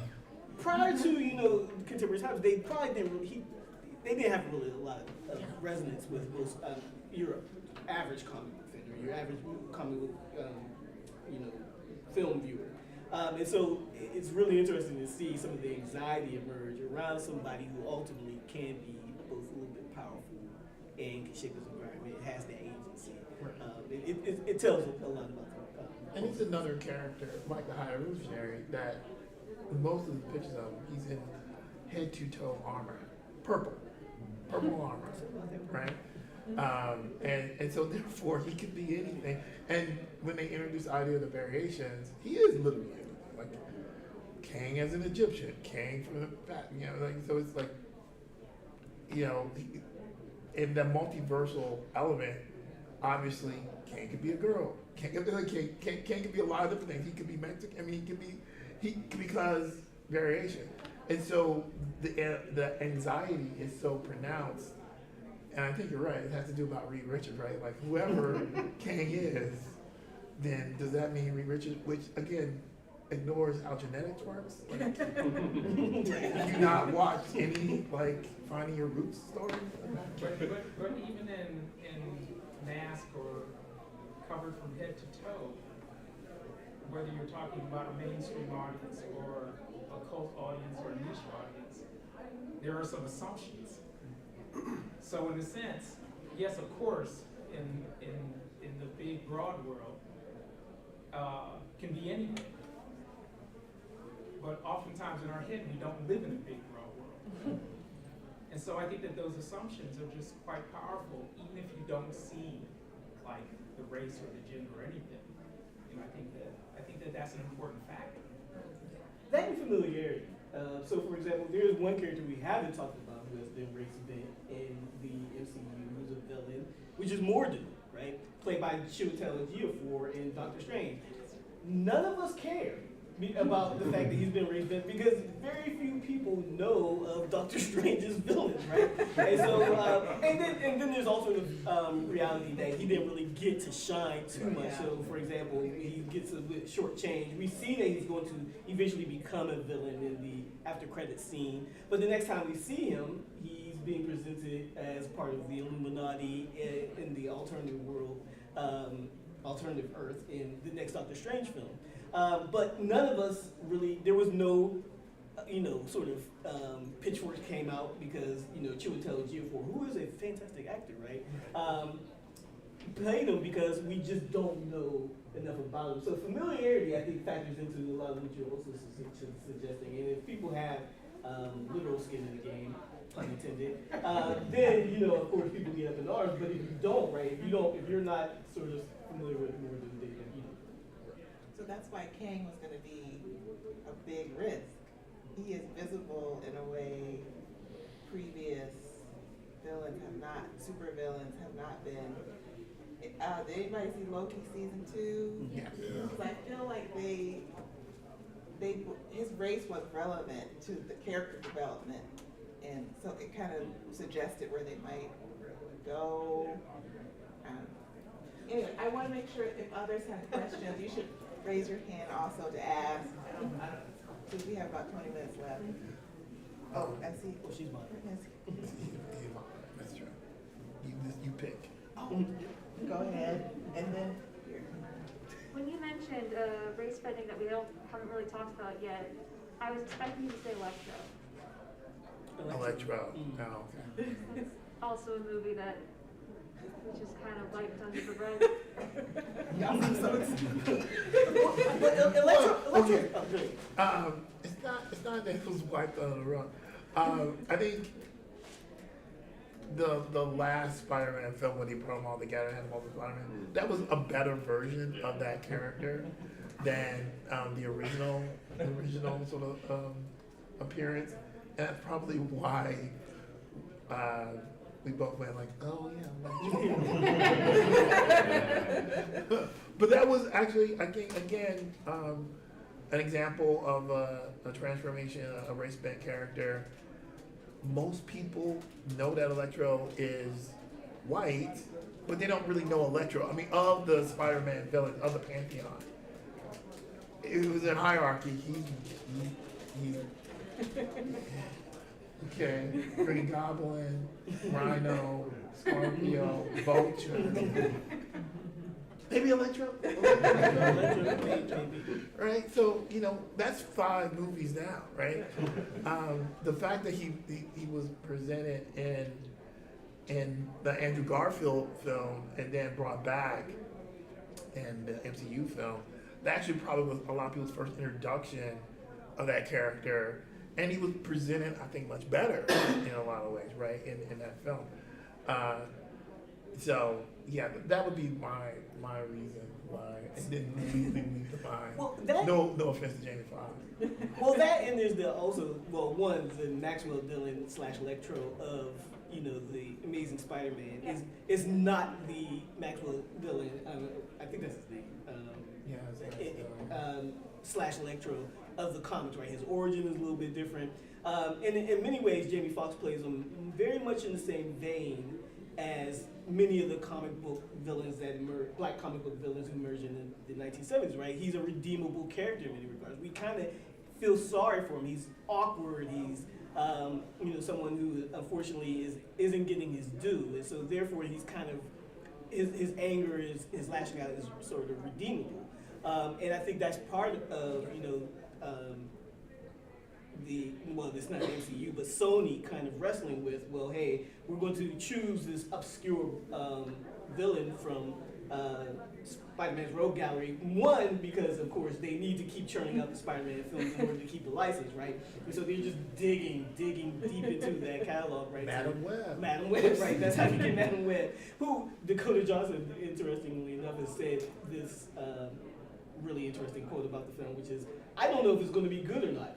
That's not how you promote a film. But I mean, so I think that's the thing. I take back my earlier statement. I did not know Jamie Foxx came back to the MCU as Electro. I was only talking about Spider-Man. Yeah. I think part of the reason she said that was because she did everything in blue screen. Right. It's just I couldn't. I think we knew she. But it still wasn't bad. I'm like, so this is more of an observation, but like you were talking about race-swapped characters. The thing that comes to my mind, even though it's not a villain, I think about Miles Morales, Spider-Man, where for me, when he was first introduced, he was a very uninteresting character because I think the way that, at least it was marketed, it was portrayed to me was that like, okay, we got Spider-Man, in another universe he dies, and now we have Black Spider-Man. But it doesn't really get that interesting until later adaptations. So why do you think sometimes these race swap characters at times are uninteresting and other times they're like very on point?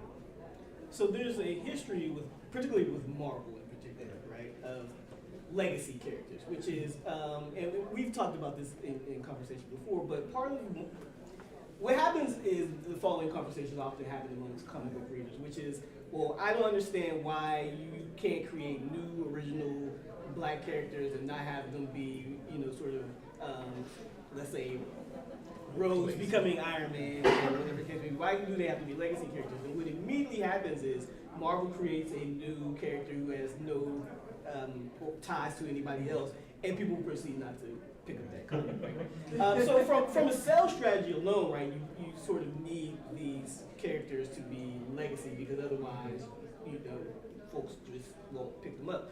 But the Ultimate Universe, which you're largely referring to, where Miles comes from, is in a response to sort of two things, and I think if you want to piggyback off of this, one, late 1990s, early 2000s criticisms of Marvel and the lack of diversity. You can even see Marvel making fun of itself to some degree in the pages of like the Avengers, where they're making fun of the lack of diversity. But then two, the Ultimate Universe itself is mostly a realization that with all of this legacy, all of this history, jumping into comics for new readers is very difficult. And when Ultimate Universe emerges, Marvel's close to being broke, right? And so They are broke. They are, well, yeah, okay. I was trying to be nice. They're pretty close to being broke. And so they need new fans, they need new interpretations. And so the first one we get is actually Ultimate Nick Fury, right? This new interpretation of this really old character. Later down the line, the Ultimate Universe, which is already taking really huge risks, right, with characters, making the Hulk a cannibal and all these other things, making Spider-Man black and not making him Peter Parker was sort of the key. And so but I will agree with what you're sort of suggesting, which is that initially he's not really particularly interested, right? Primarily because I think they're just trying to sort of make him familiar to readers to some degree.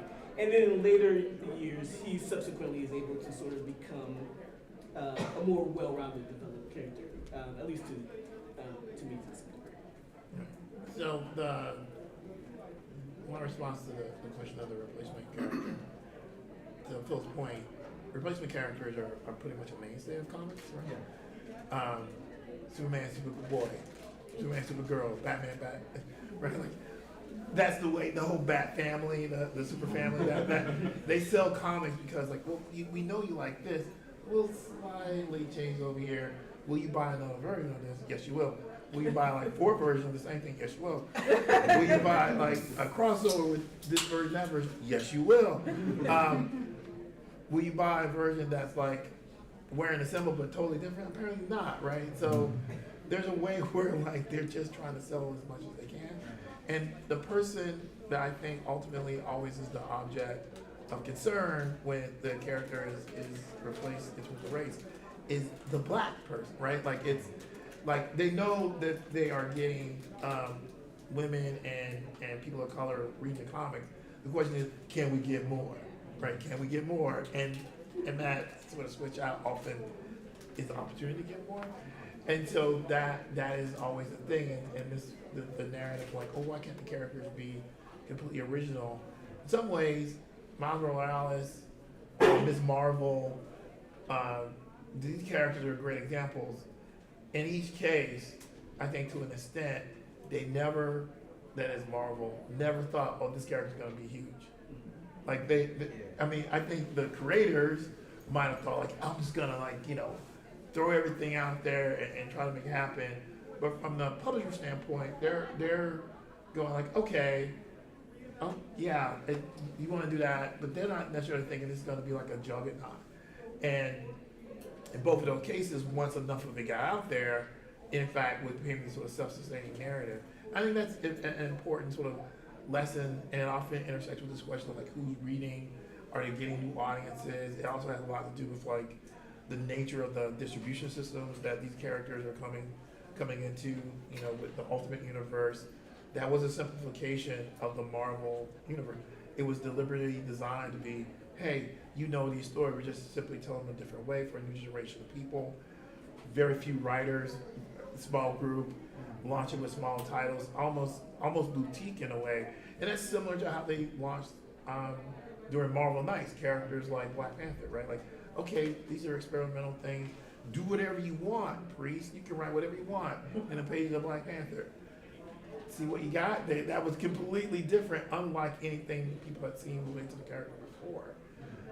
And so I think that was part of it's always when they're allowed to be experimental and sort of expand the pathways, it's interesting. I saw a quote from Marv Wolfman once, and he was like, continuity is great for a bad writer, but not necessarily great for a good writer. Or words to that effect, right? And so at some level, this sort of emphasis on like, well, what's the past has to dominate the future. I think for some writers, if they're given a chance, they really create interesting stories with those characters when they have an open pathway. So, okay. Andy's had his hand up for a while now. Yeah, I was just sitting here holding it up all the time.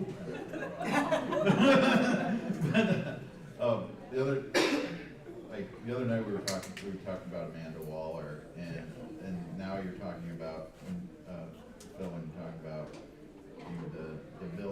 supervillain's ability to reshape the world, even when she's a morally ambiguous but mostly on the side of heroic character, that she's ruthless in her desire to reshape the world in a certain way when she's running Task Force X.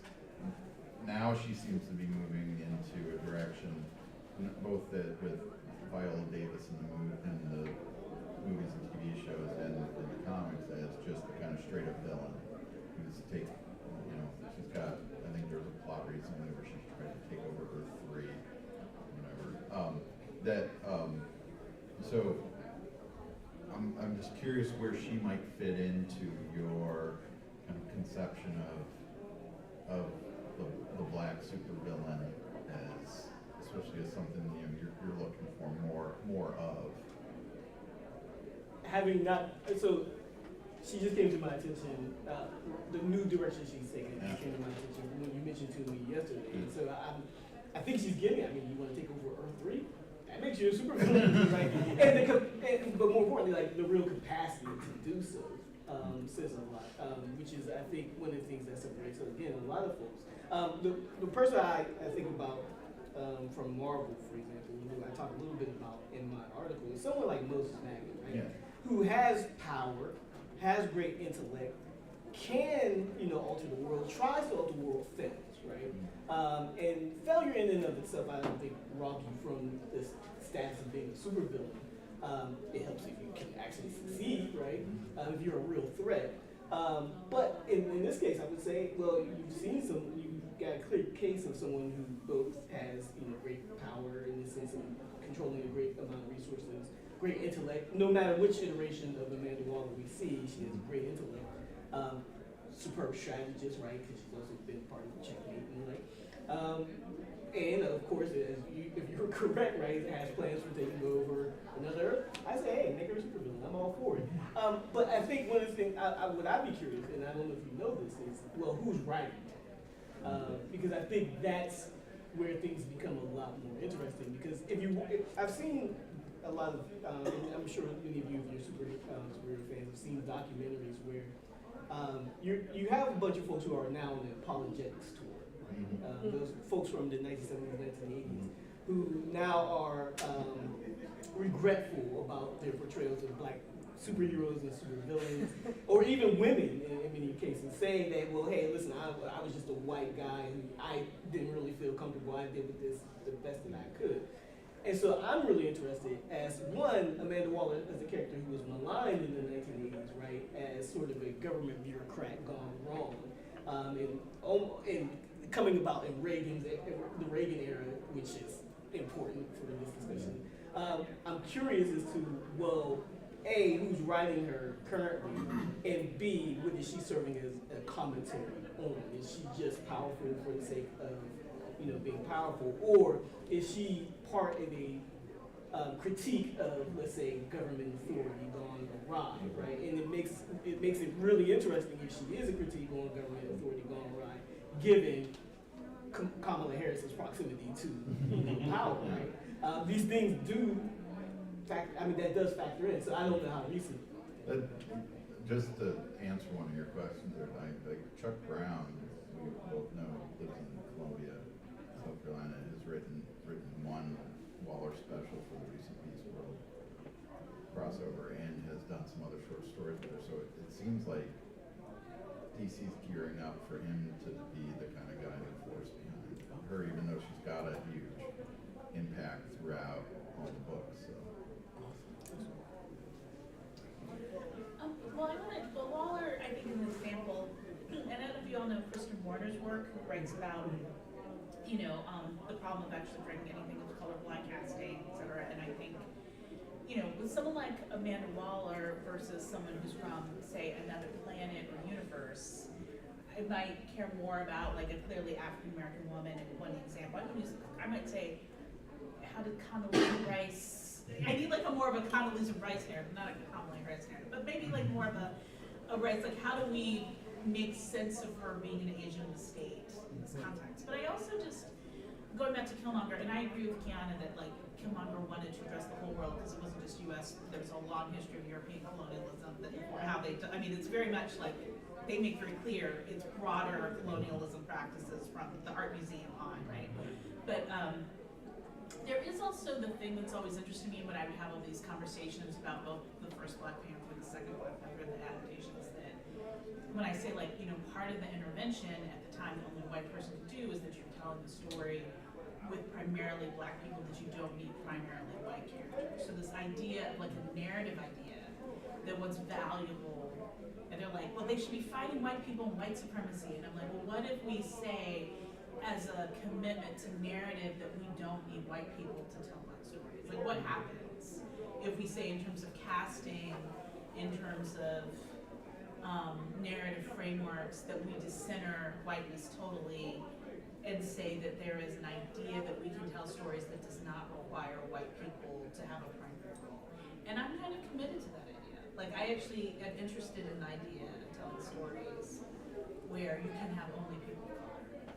And then that must then also include villains. So I do think there's something also just from I think about this with, you know, all the things that black people can't be, like black women can't be therapists because they're mammies. There's all this stuff about that. Black people can't be like lots of things, or it's a stereotype. Like, once you start adding up, like, we can't have any jobs. Like, we don't have to work at all ever. And I'm just like, what? Like, let people work. So I just feel like you need to, like, there's something about thinking about labor and narrative possibilities with both storytelling and like adaptations that I think are worth considering, but there's structural issues also in relationship to villains. Yeah, sorry, this is actually really topical. Just like last week, I think it was a writer for Luke Cage, or one of the directors for Luke Cage on Twitter was asked, why are all of Luke Cage's villains in the show black? Why doesn't he fight any white oppressors? You know, why is he always beating up, you know, black people? And he said, listen, man, I was just trying to make sure that black actors got hired. I mean, and that was an example, and that's also an interesting example too of like who writes, because I'm like the last person to say that someone of color writing something always means that you're going to stereotype because it's Tyler Perry. I will say that Luke Cage was really interesting because I would watch and I would say, I think a black person wrote this one. And then I would follow afterwards. Like, I never had that experience where like sometimes like that was a black person and that one wasn't. And that was consistent with that show. Like, I would follow up afterwards and I was like, I could tell a black person wrote this one and a black person did not write this one. It was unusual in the consistency with that show. So a couple things real quick. One, about Killmonger for a moment, because I think one of the things that makes him interesting in the comics and less interesting in the films is that in the comics, he's not concerned about the U.S. really much at all. He's really concerned, again, about sort of policing Black Panther's behavior to some degree, right? He's always concerned, why are you, and in fact, the sort of thing that Killmonger is known for is asking Black Panther frequently, why are you so concerned about the outside world, right? Why are you trying to be this hero? This is where you're from, right? And I think you can only get that with someone like Christopher Priest, who's able to write. That's who creates that narrative. In fact, when he actually, I think there's a couple comics issues of Black Panther where Killmonger becomes Black Panther, joins the Avengers, and basically gives us the version of what white nonsense is this, right? It immediately goes back to, well, you can have it. I don't want any parts of this. And so I think you're absolutely right to point sort of that out. I think the other thing you raise about, the question you raise about Amanda Waller is really interesting because there's a couple things. Amanda Waller shapeshifts, right? Literally. Because, you know, originally she seems to be this, again, critique of bureaucracy gone wrong, right? And then, therefore, she's actually depicted as a heavyset African-American woman. And then later on, right, she's basically, you know, has a stereotypical superhero body in some regards in more recent iterations. And so there's something going on with that, I think, as well. And so all that is to just say, I think I'm always interested when these depictions of these characters come up in proximity to actual real life Black power to some degree. And it's no coincidence that, for example, Amanda Waller comes back into the fore once Obama is president and so on and so forth. So we're at 2:31. Oh. We can keep talking, No, we but can't. we have 15 minutes until Carol's turn, so. We have to Get the tech issue. Right, so let's stay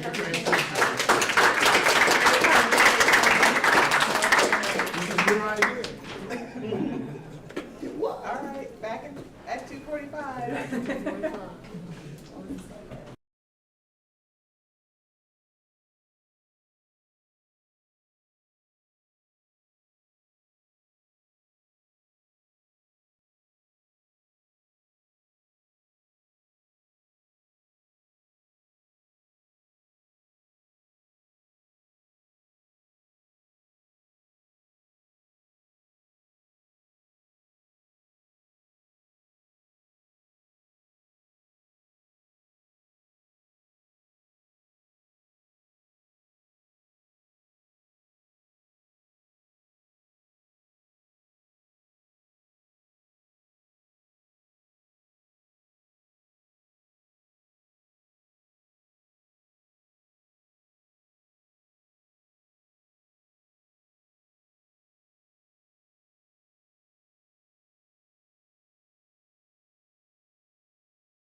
It's my honor to introduce Carol Tilley.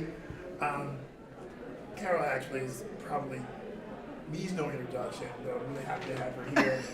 She's from the University of Illinois, studies young people's comics readership during the mid-20th century. She, of course, is a past president of Comic Studies Society, thank you very much, and a former Eisner Award judge. Her presentation here, I think, is going to be one that we're going to be talking about for a while. So I'll turn it over to Carol for those people who don't know. They're about to know. All right. Well, thanks. I'm glad to be here. I have stripped out almost all of the academic stuff out of my paper, and I'm going to tell you stories instead. Because part of, well, I'm apt to do that anyway, but Keith Knight's talk served as a useful reminder last night of the power of sharing stories.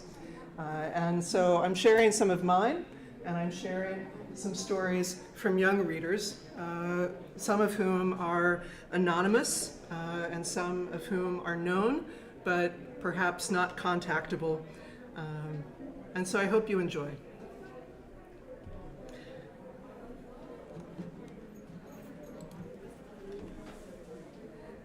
So Audre Lorde, the Black lesbian feminist, socialist, mother, warrior, poet, and librarian, is the little girl in the center of this photograph, flanked by her two sisters. Lorde was born in 1934, raised in Harlem. It seems she was often in between her sisters.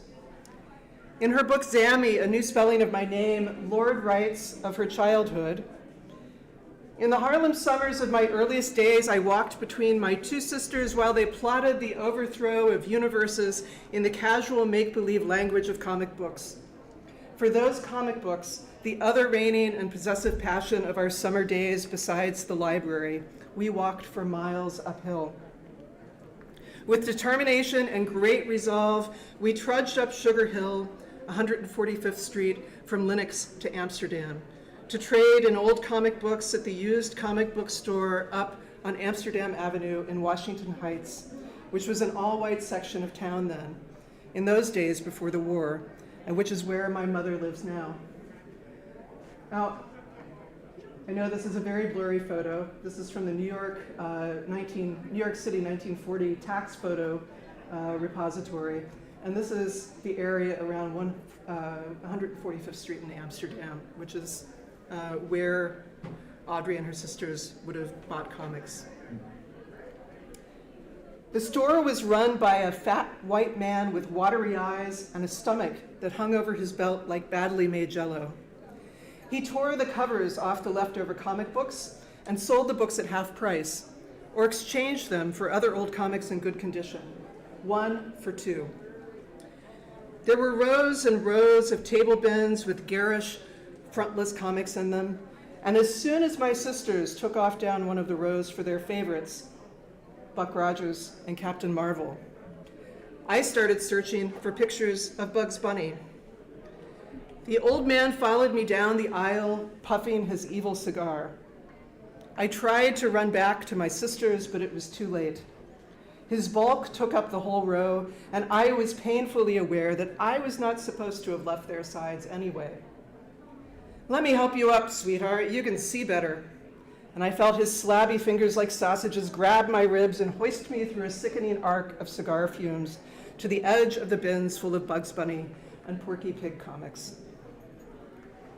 Now, the confluence of Buck Rogers, Captain Marvel, and Bugs Bunny comics would place us remembering to a period around 1942, when Lorde was about 8.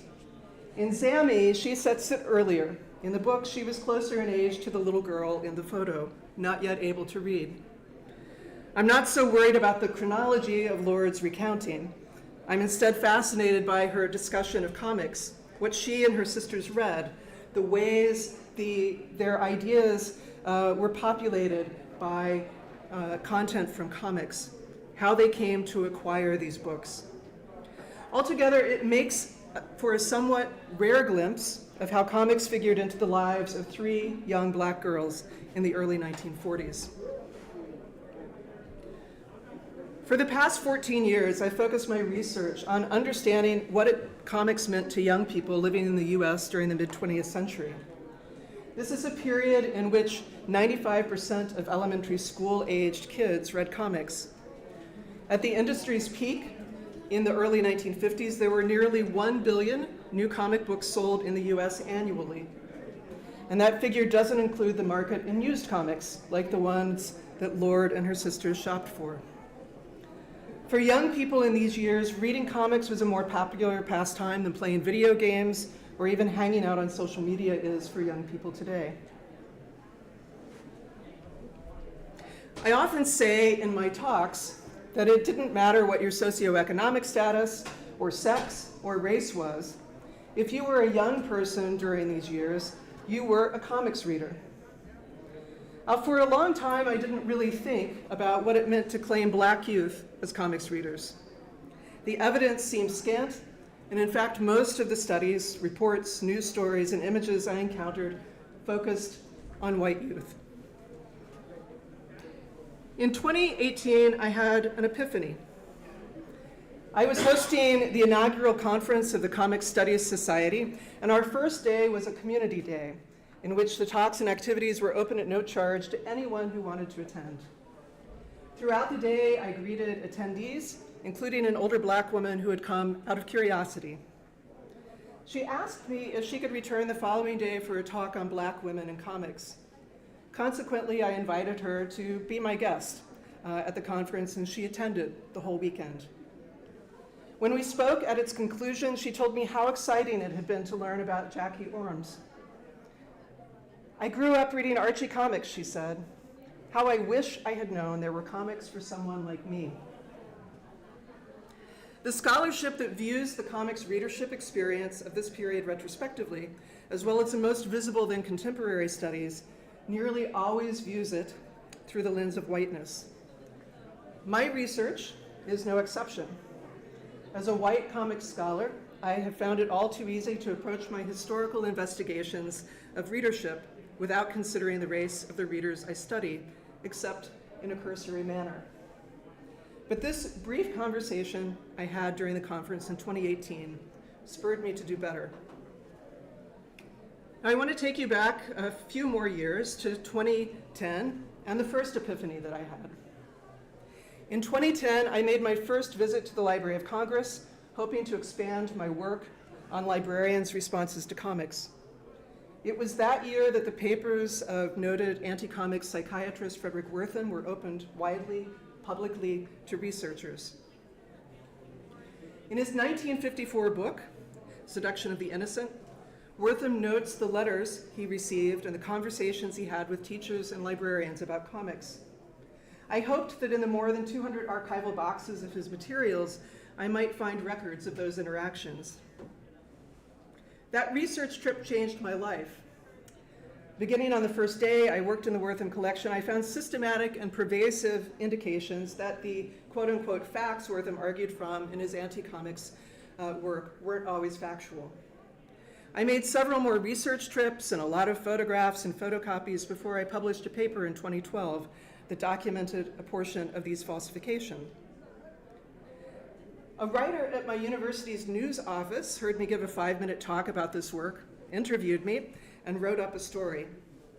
A few days later, the New York Times called, and my work was on the cover of the Arts and Entertainment section. That was February 19th, 2013, and suddenly my career and my work had become much more visible. But that's not how that research trip in 2010 changed my life. It changed my life because it forced me to look beyond the librarians, the teachers, the comics publishers, the parents, the critics, and the popular and academic discourses about comics, reading, and children. That trip, those archival materials, forced me to confront the near absence of the voices of children who were reading all of those millions of comics. My work, my thinking about comics up to that point included children as nameless, abstract entities at the periphery of my concern. They were a bit like phantoms, sometimes fleetingly visible, perhaps briefly acknowledged, but never quite tangible, and too often stripped of agency. Too rarely, the center of the story. In box after box of Wortham's archival material, I encountered children who read and sometimes didn't read comics. As Wortham was a psychiatrist, these children most often were represented in his papers as individuals who some adult thought needed treatment. They were referred to him by school truancy officers, juvenile courts, social workers, or other medical professionals. In their everyday lives, these young people often showed remarkable resilience as they found ways to persist and grow despite experiencing varying combinations of poverty, hunger, neglect, learning disabilities, bullying, sexual and physical abuse. These traumas manifested themselves in forms such as daydreaming, imagined illnesses, sexual precocity, poor academic performance, school truancy, fighting, petty thefts, shoplifting, bedwetting, nightmares. They were complex, real, multidimensional children. And I want to introduce you to one of them, this little boy. This is Dudley. Now, I'm choosing not to reveal his full name despite its archival presence because of complex ethical issues I have. These materials are part of medical records, and this young man, like so many of the youth in Wortham's files, did not choose to be a patient, did not choose to be remembered in a manner that pathologized his existence. Dudley saw Wortham, along with his associate Dr. Hilda Mossy, and other staff at the Lafargue Clinic in Harlem beginning in 1948. Dudley would have been 8, and his visits to the clinic continued into the early 1950s. His mother brought him because he daydreamed. His school recommended counseling because he fought with other kids. He was also bullied, and despite having an above-average intelligence score, Dudley was placed in a remedial class. A doctor at Bellevue said Dudley was seriously neurotic, perhaps schizophrenic. Wortham's colleagues believed the mother was paranoid and delusional. A transfer of schools offered Dudley a reset of sorts. He became interested in public speaking, made good grades, and eventually helped out maintaining the library at the Lafargue Clinic. Dudley also read comics, some of which he purchased at a candy store, and I like to think that it's the candy store in this self-portrait.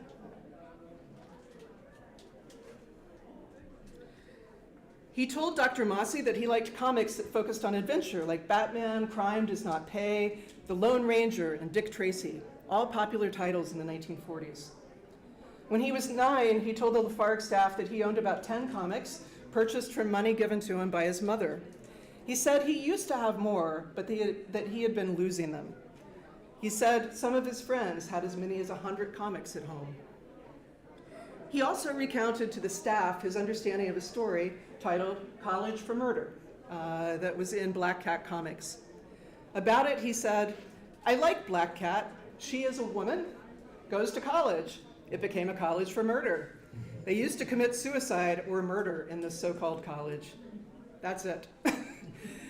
His understanding shows the flaws in an 8-year-old's reading comprehension, a mix of obviousness and misunderstanding. Another story. The Library of Congress holds 3 extant photographs taken in November 1942 by Gordon Parks, showing 2 boys sitting on the stoop near the entrance of a commercial building. They are engrossed in reading comic books, their eyes focused and mouths unsmiling, as comfortable as they could be on a brisk but sunny day in their landscape of stone, brick, concrete, peeling paint, and wire mesh-covered glass. Aside from the comic books each has in his hands, at least one appears to be on the ground between them. A sign for a public payphone is on the wall behind them, and in the photo where the boys appear together, a men's bicycle with a leather seat and rear cargo rack sits in the foreground. The younger of the 2 boys appears to be around 10, even though it was a November day and chilly enough to wear a leather zipped-up coat and striped knit hat. The shorts he wears expose his scuffed, scabbed legs and well-worn canvas shoes. The older boy is perhaps 12 and wears dungarees, a shirt, a zippered light jacket, and a long lined wool coat. which gives the illusion in one photo that he is sitting on a checkered blanket. Parks, who was shy of his 30th birthday, captured the images of these two boys for his job chronicling social conditions in Washington, D.C. as a photographer for the Farm Security Administration. An exact location isn't provided, only that he took it in Southwest D.C., which in 1942 was primarily a poor and working class black neighborhood. Parks had 2 school-aged children at home, and in his 2005 memoir, he recalled that racial tensions in the city meant that he could, quote, not think of Washington as their permanent home. He described a riot that broke out at a local Louis Armstrong concert in July 1942, only a few months before Parks took these photographs. That riot had raised tensions between black residents and white police. The police, quote, were looking for black heads to beat. Months of protest and violence followed, and Parks continued to spend hours, quote, recording the plight of black people living on the back streets that Washington assigned them to. And in fact, many of the photos that Parks took in Southwest DC served to document the living conditions there.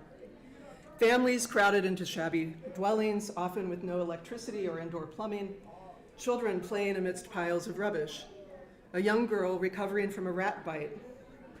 This was the neighborhood in which our 2 young comics readers were photographed and most likely lived.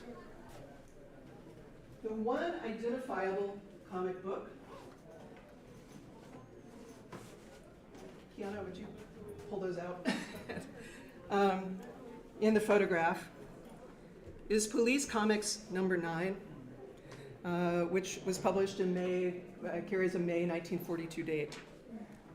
It's open to the Phantom Lady story in that issue and appears in all 3 photos, once in the hands of the younger boy and twice with the older one. The pages are curled and small tears are visible in the copy. That the boys are reading Phantom Lady is intriguing, as Sandra Knight, the heroine's alter ego, is the daughter of a U.S. senator, and the stories often take place in Washington, D.C. In this issue's story, she witnesses her father being shot as part of a Jap sabotage plot. Her special black light helps her uncover the truth and capture the man who wounded her father. Other stories in this issue feature characters such as Plastic Man. In that story, white men are held captive and forced to work as quote-unquote slaves. Another story featuring the Firebrand tells about how he rescues a white man and woman who are being hanged to death slowly on melting blocks of wax. Half of the stories are focused on the war, the other half on crime. The exposition in the second panel of the Manhunter story reads, quote, on the waterfront of Empire City squats the swamp, evil, sinister, a place of muffled footsteps, a strangling gurgle, and another corpse in the morning. The next panel reinforces the message. No honest man ever tarries there after sundown. For me, foregrounding even this small amount of context helps humanize the boys, grounding them more firmly in a place and time while also generating questions for which answers might be theorized but probably never confirmed. For instance, the photographs are not sequentially numbered on the roll, implying that Parks returned to the boys. What drew him back? What made Parks choose them? How did being a black man affect Parks's choice to take these particular images? Where did the boys acquire the comics, which were not new? Did they already have them at home, grabbing them for their day out?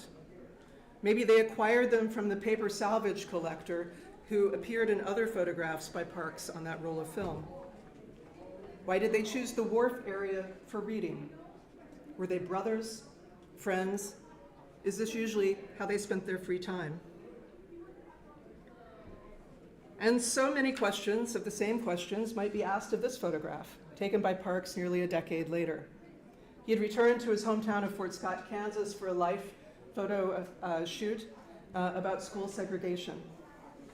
The photos ended up going unpublished at the time, but were left with this charming image of a father, likely one of Parks's former classmates, with his daughter, A newspaper hangs over the back of the bench while the father looks over his daughter's shoulder to the copy of Tim Holt, number 7, that she's reading. She seems delighted in this comic that was published about a year before the photo was taken. Did it come from a pile of used comics sold somewhere in Fort Scott? What did father and daughter make of the horse named Ebony and the Chinglish spoken by a racist, stereotyped character, Sing Song?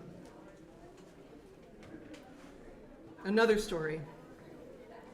This photograph is from the Indianapolis Recorder, a black newspaper. It was published in late summer 1948. 5 black girls in their tweens or early teens sit in the grass reading comics. The occasion was the newspaper's 11th annual picnic, a mix of reward for its young newspaper carriers and an opportunity to provide a recreational experience to needy youth.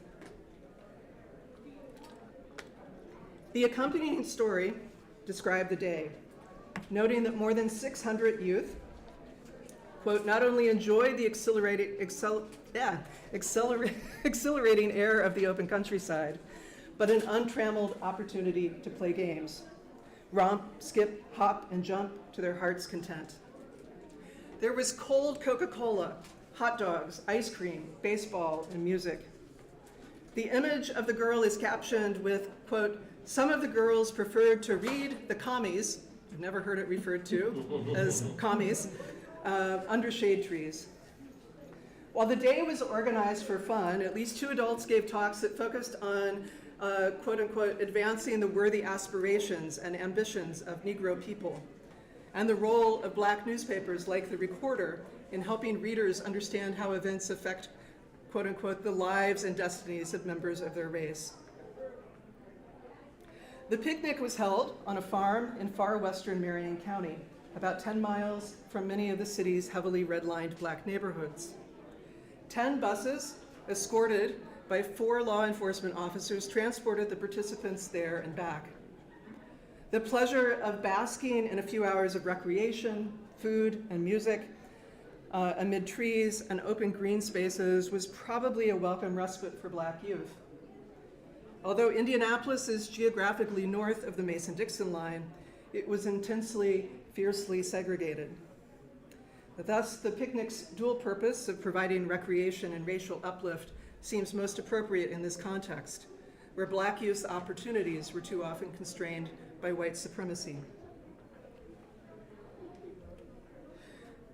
A close examination of the Recorder photograph reveals that the second girl from the left is reading an issue that included the characters Nancy and Fritzy, while the second girl from the right is reading a copy of Detective Comics. Were these gifts from the drugstores or other sponsors that provided support to the picnic's organizers? Or did the girls bring them along? Were the comics new, last month's issues left unsold, or secondhand and swapped? Was reading comics a normative practice or an opportunistic one? The middle 3 girls seemed wrapped in the stories, one with a broad smile, another with scowling focus, and the last with her left cheek raised in the hint of a smile. The girl nearest the photographer, who unlike her dress-wearing companions is attired in wide-legged dungarees, a striped t-shirt, and leather shoes, has let her comic book fall to her lap. She glares at the photographer in apparent irritation for this unwelcome intrusion. Our evidence for comics reading among black youth comes not only from photographs, but from studies as well. One of these studies was conducted by teacher Sarah Lean Bivens, shown here on the slide. In 1954, Bivens was earning a master's degree from Clark Atlanta University, while she also taught elementary school in Brunswick, Georgia. She was required to write a thesis as part of her degree, and she chose to do a comparative study of reading habits among elementary school students in 2 black schools, Risley Elementary, pictured here, in Brunswick, and a rural school in Sterling, Georgia, a few miles away. I could spend a lot of time contextualizing school conditions in Brunswick in the 1950s, but suffice it to say that segregated schools meant underfunded, under-resourced, and overcrowded conditions. But as Keith Knight also mentioned last night, it seemed to be filled with teachers who cared, who wanted to be there. I want to share with you a small portion of what Bivens learned. The 4th and 5th graders at these two schools loved comics. They read both comic books and newspaper comic strips with great interest and had definite opinions. Favorite titles among the 4th graders included Donald Duck and Dick Tracy, which are preferences that were shared by many white readers of a similar age. Comic books like Pogo and the Cisco Kid were much less popular, and few students were interested in following the adventures of either Brenda Starr or Little Orphan Annie in the Funny Pages.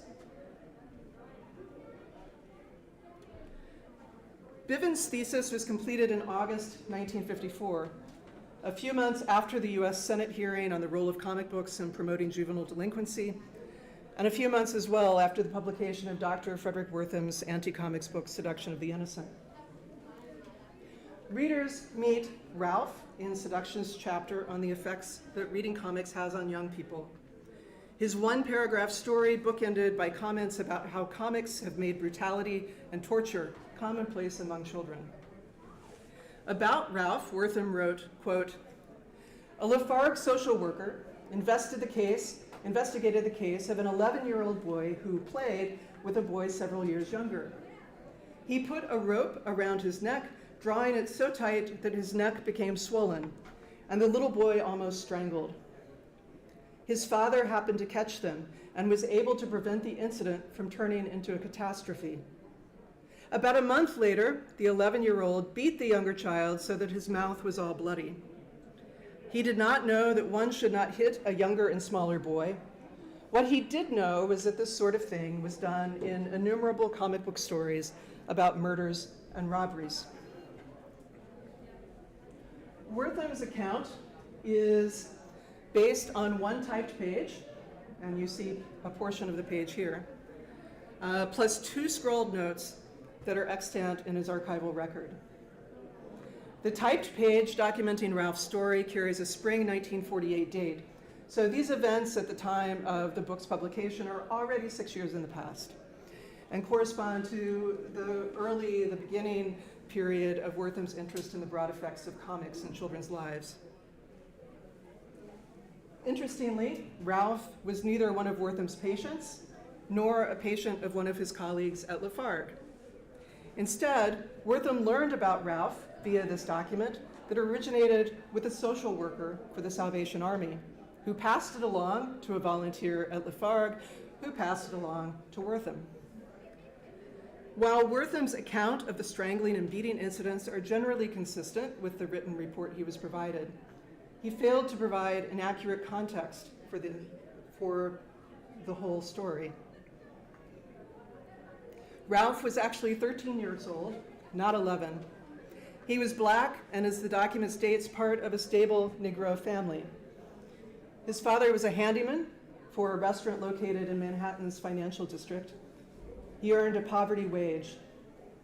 Both of his parents had 8th grade educations and had immigrated from southern states.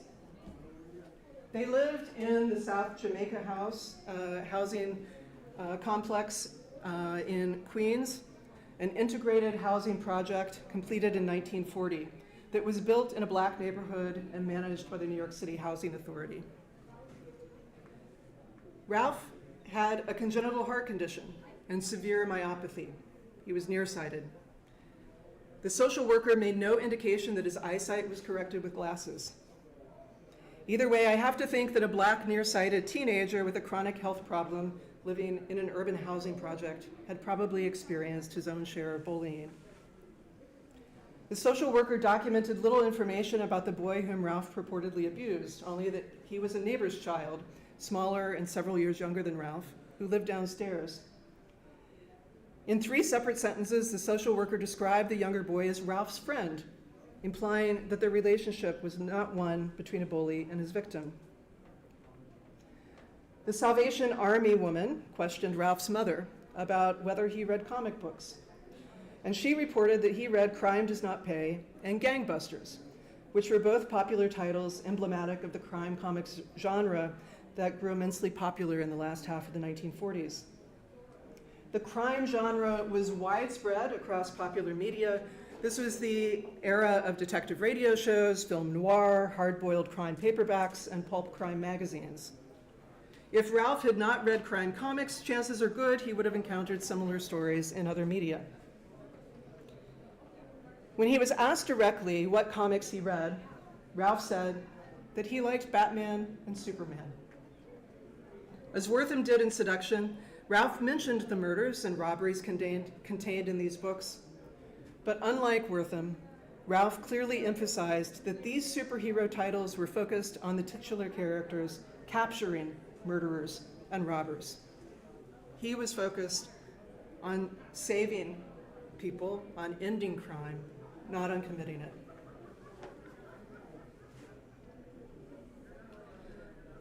I thought of Ralph's story when I stumbled across this grainy photo from September 1955. Published in the Chicago Defender, the photo shows a single bed pushed against a wall, covers askew, curtains ajar, pillows bare of cases, and a pile of objects barely identifiable as magazines and newspapers.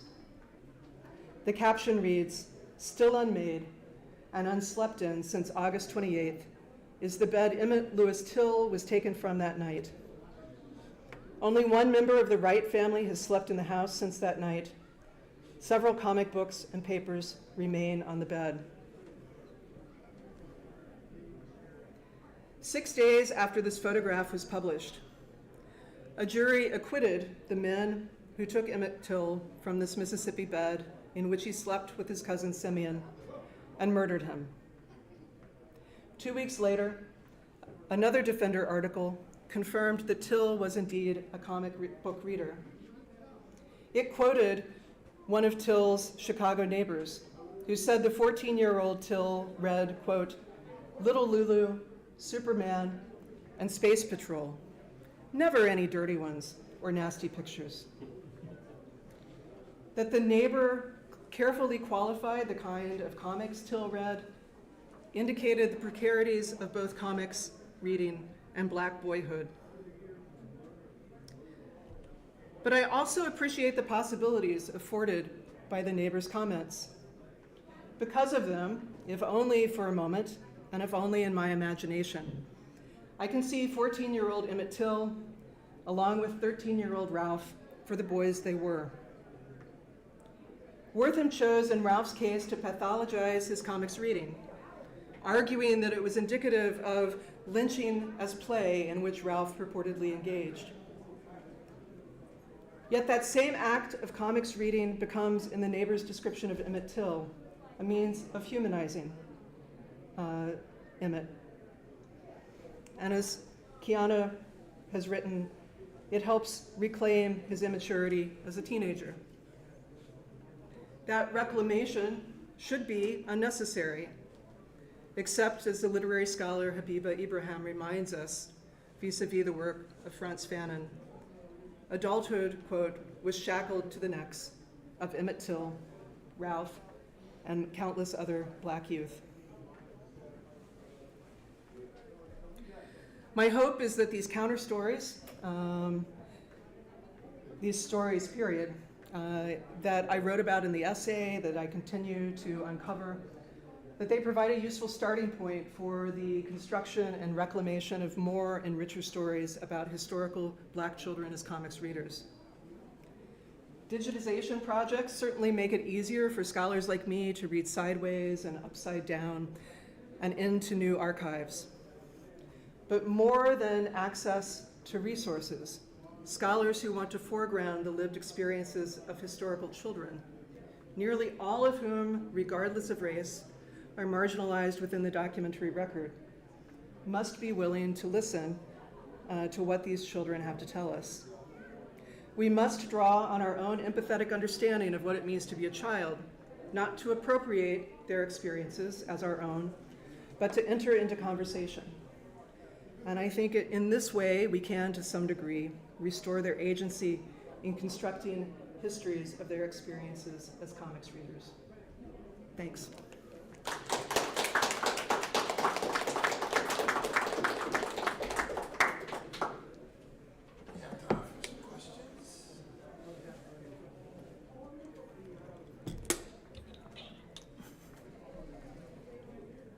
Sydney. I really appreciate this talk. Thank you for it. I was wondering, do you feel, when you look at readership statistics, do you feel like the hyper-focus on statistics and circulation detracts from stories such as this and the children's stories, how they interacted with and participated in comics from them? I don't know that it detracts. I think it is an unfortunate surrogate. So I think in so many of the studies, and there are so many readership studies from the 1930s, 40s, and 50s, many of which have been long forgotten, that provide these aggregate sets of experiences. And I think that's a great starting point, but I don't think it can be the ending point. And these stories, many of them are not easy to find. You have to be willing to look for them. And you have to be willing to put in the time to figure things out in much the same way that, Rebecca, you were talking about understanding the context for the production of these pieces of art or these comics.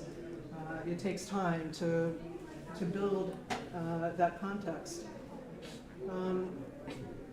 But I think that there's still also, too, this idea that these stories don't matter, that comics were ephemeral, they were part of childhood pastime, childhood play, and so who cares?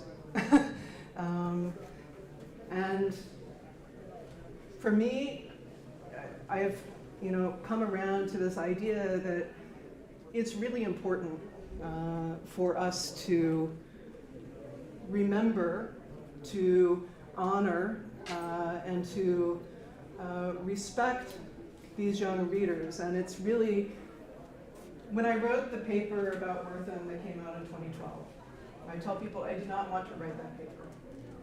I didn't care about Frederick Wortham, even though I've spent way too much time thinking about him over the last decade plus.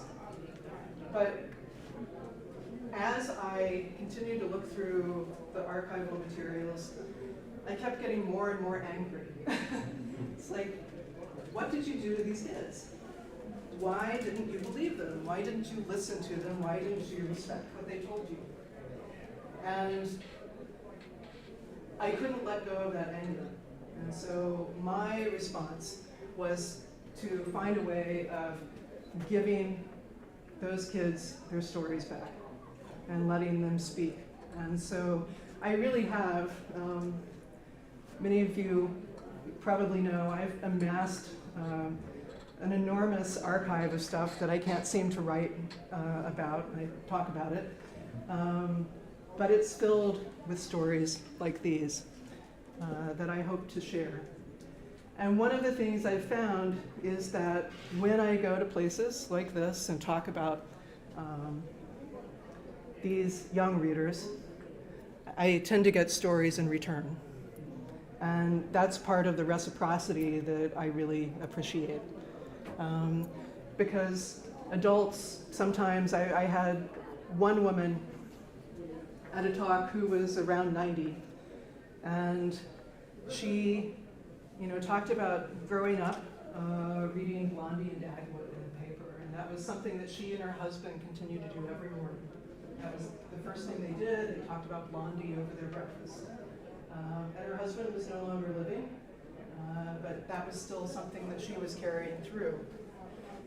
And so I think those stories, however small, however slight, really do matter. Rebecca? So, what would you need, or what is your vision of how to share the stories? Like, what do you want to do with your archive? Like, what would make it possible for you to do your work? What's your idea of how I just think it's good to dream. What do you need?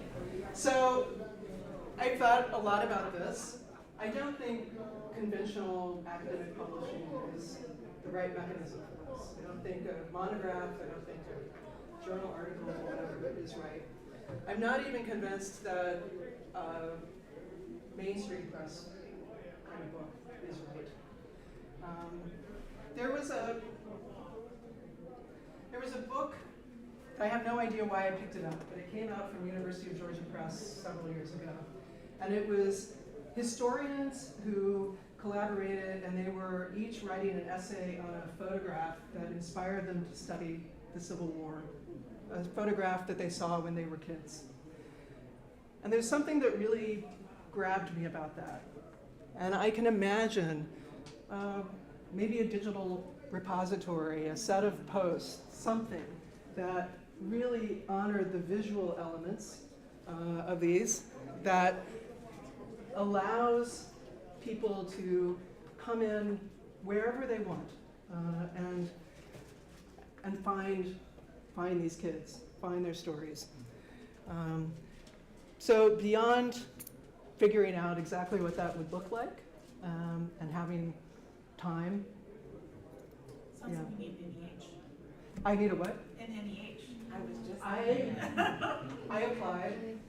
We need to reapply. Yeah. Yeah. Reapply. I applied. Yeah. So. And maybe ask our digital humanities expert here for some. I was just thinking, there are enough of us who want to do something that maybe we should try also like a multi-institutional thing. Like maybe there could be something between Illinois, MSU, WSU, like we could do like and they like that kind of thing. So maybe. And they like cross-disciplinary stuff too. So yeah, so maybe it's multidisciplinary. I've got to get it done. Multi-institutional.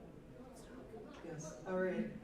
No, I mean I was telling Andy this morning.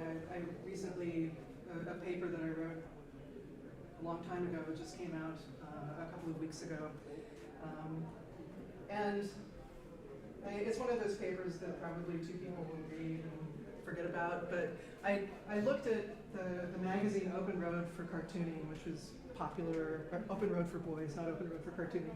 Open Road for Boys, that was popular in the 30s and 40s.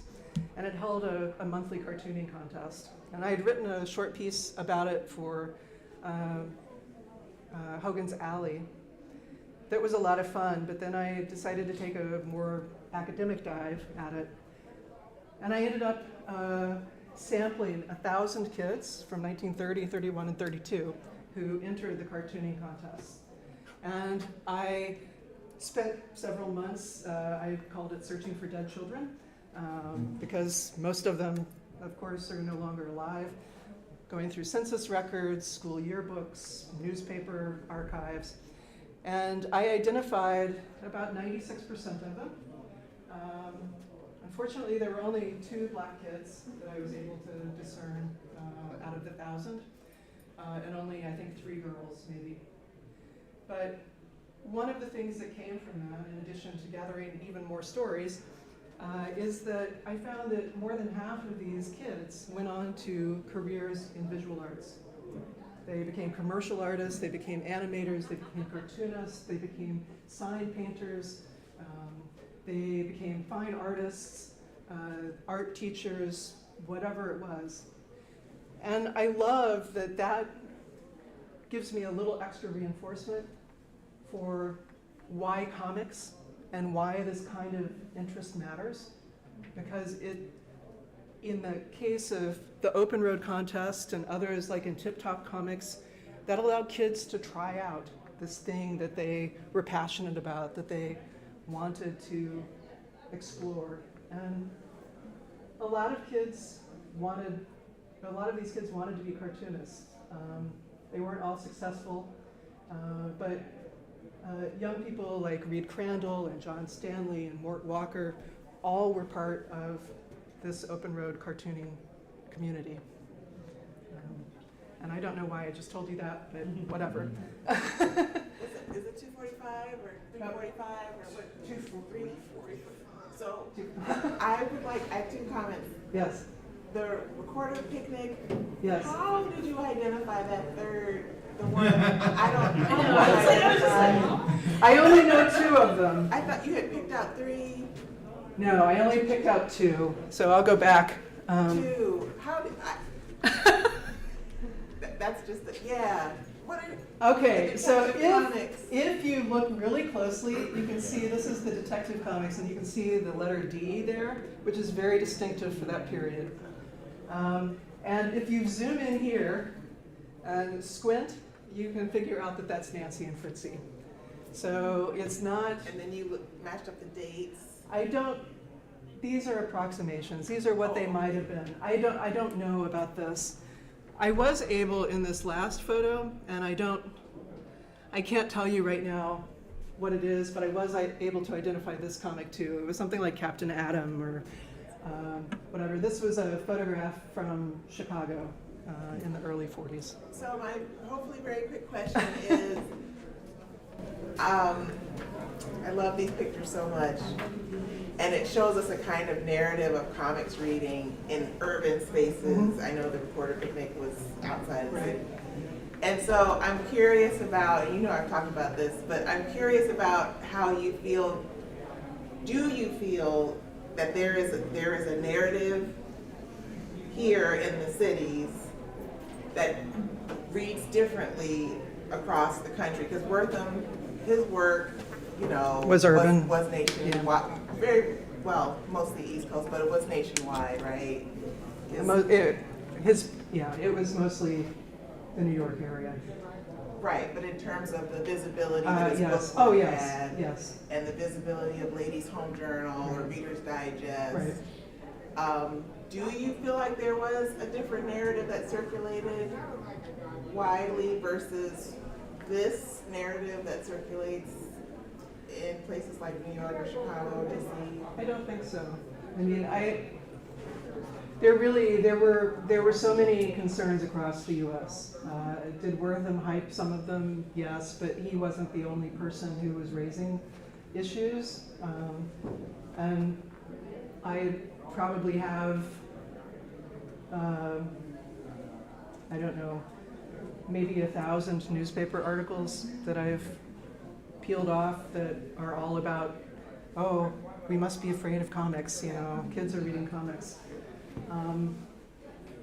So I don't think it was localized to cities. I think the environment in rural and small town areas was different because even though there would have been comics, you didn't have the choice of 15 stores that sold them that you could go to. You may have had one drugstore. And so your selection may have been more constrained, and your opportunities for sharing and swapping may have been more constrained. Yeah. That's great, thank you. Of course. I think there's 5 minutes if anyone else is curious about anything. Oh. Wait, does someone over there want to ask a question? Rizal, I also have done a deep dive into the newspaper clips about it for my romance comic research. But I was thinking about going back to like finding the readers, like the people who are reading the comics, and I have encountered in my own work with people that there is like, it seems to be this myth of what actually makes like a comics reader, and so people who've read these comics in their childhood don't view themselves as readers, and they'll tell me these stories like, oh yeah, I used to like make fun of, like get romance comics and read them out loud with my sisters, but we didn't actually read them, even though they're like talking about constantly purchasing them and making fun of them. And so I think like, there's this myth of how you're supposed to read a comic, and I was wondering if you encountered that at all. Yeah, I have some. So there are, I've done about 24 interviews with folks who, most of them were the kids who wrote to the Senate in 1954. And a lot of them I don't think would have called themselves comics readers, even though they read them every day. I think they liked comics. I think it was some sort of wallpaper or muzak of their childhood, but it wasn't something that maybe they had this deep engagement with. You know, just like we might surf YouTube today or something. So yeah, I do see there does seem to be a distinction. You know, who calls themselves a comic reader and who doesn't. So I have a related question to that. So do you think, and this is just something that came immediately to me, so if it's half formed, I'm sorry. But do you think that notion of what a comics reader is or can be or should be is perhaps a byproduct of Wortham in 1954? Like a reader before that would might not have considered it because it would have just been a mundane activity that they're not really thinking thoroughly about, maybe because of age, but maybe because of just this is just what it is. whereas after the fact, and they've been pathologized and targeted and sort of marginalized or threatened or made to feel othered in some way because of that, then suddenly there's this thing you can now be. Yeah, is that a possibility in your I mind? think so. I think so, and I think that as each new popular medium was added, it became easier to say, "Oh, comics, that was my thing." I mean, I think that none of us necessarily today would. Don't have a good example, but we might not say we're a TV watcher, but we all watch TV. Reality TV. Yeah. I mean, I would say, yeah, what's tricky about that is that's very common. So people play games, but they're not gamers. I was thinking People watch exactly. TV, watch really typical, like, there's a lot of studies where people say, they've done studies that people say they don't watch reality TV, and then you ask them, they actually do watch reality TV. So it's actually a fairly consistent thing with the popular, that people will say that they're not an X, and then they actually do consume it. It's just, it travels across. Sure. Yeah. The gaming thing is a great example. That's what I was thinking too. Like, I know lots of people who play board games. Like they play Monopoly. They play Monopoly their whole life, but I'm not a gamer. Well, Right. Right, because there's this assumption about right. what you play or So what you look like. So that's kind of what motivated my question. If, Yeah. if that sort of categorization of a type of human being that does this thing, that collects these, that obsesses over these, is really a byproduct of what Wortham's imagining. I think it's part that, and I think also, I think the line of EC titles also really changed how people thought of themselves in relation to comics. Certainly there were other sort of fan-like opportunities before that, but that's really the first period where you see this really strong identification with a title and with an identity that seems associated with comics. Thank you. Awesome. I'll talk to Karen. All right. Thank you.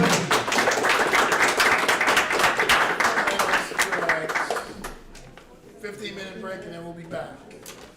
One last time into the beach. Alrighty.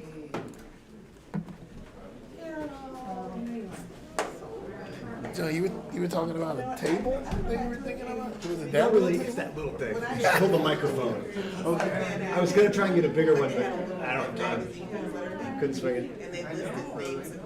If, Julian, if you think someone needs a table, if you got a laptop or papers or something, I can probably go swing one. I just didn't know. I don't think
Collection is our big collection here at MSU. We have the largest publicly accessible collection of comics in the United States.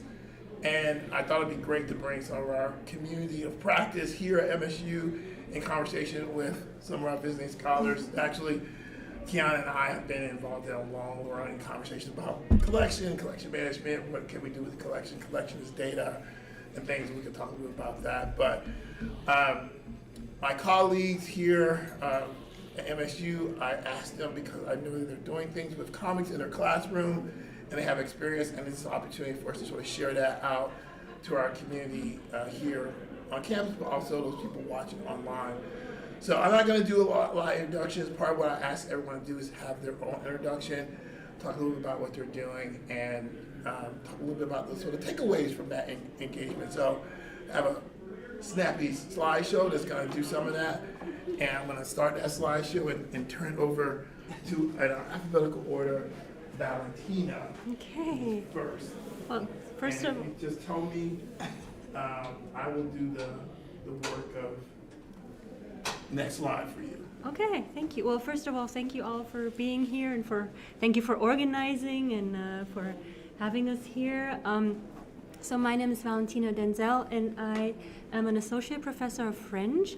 I do normally early modern studies. That's what my job description was like, but then I thought I can do also other things. I'm also interested now in 20th and 21st century. I've started to work on the Holocaust and underground movements, mainly punk movements, and do also a little bit of queer and gender studies and critical race theory, but this is all kind of new.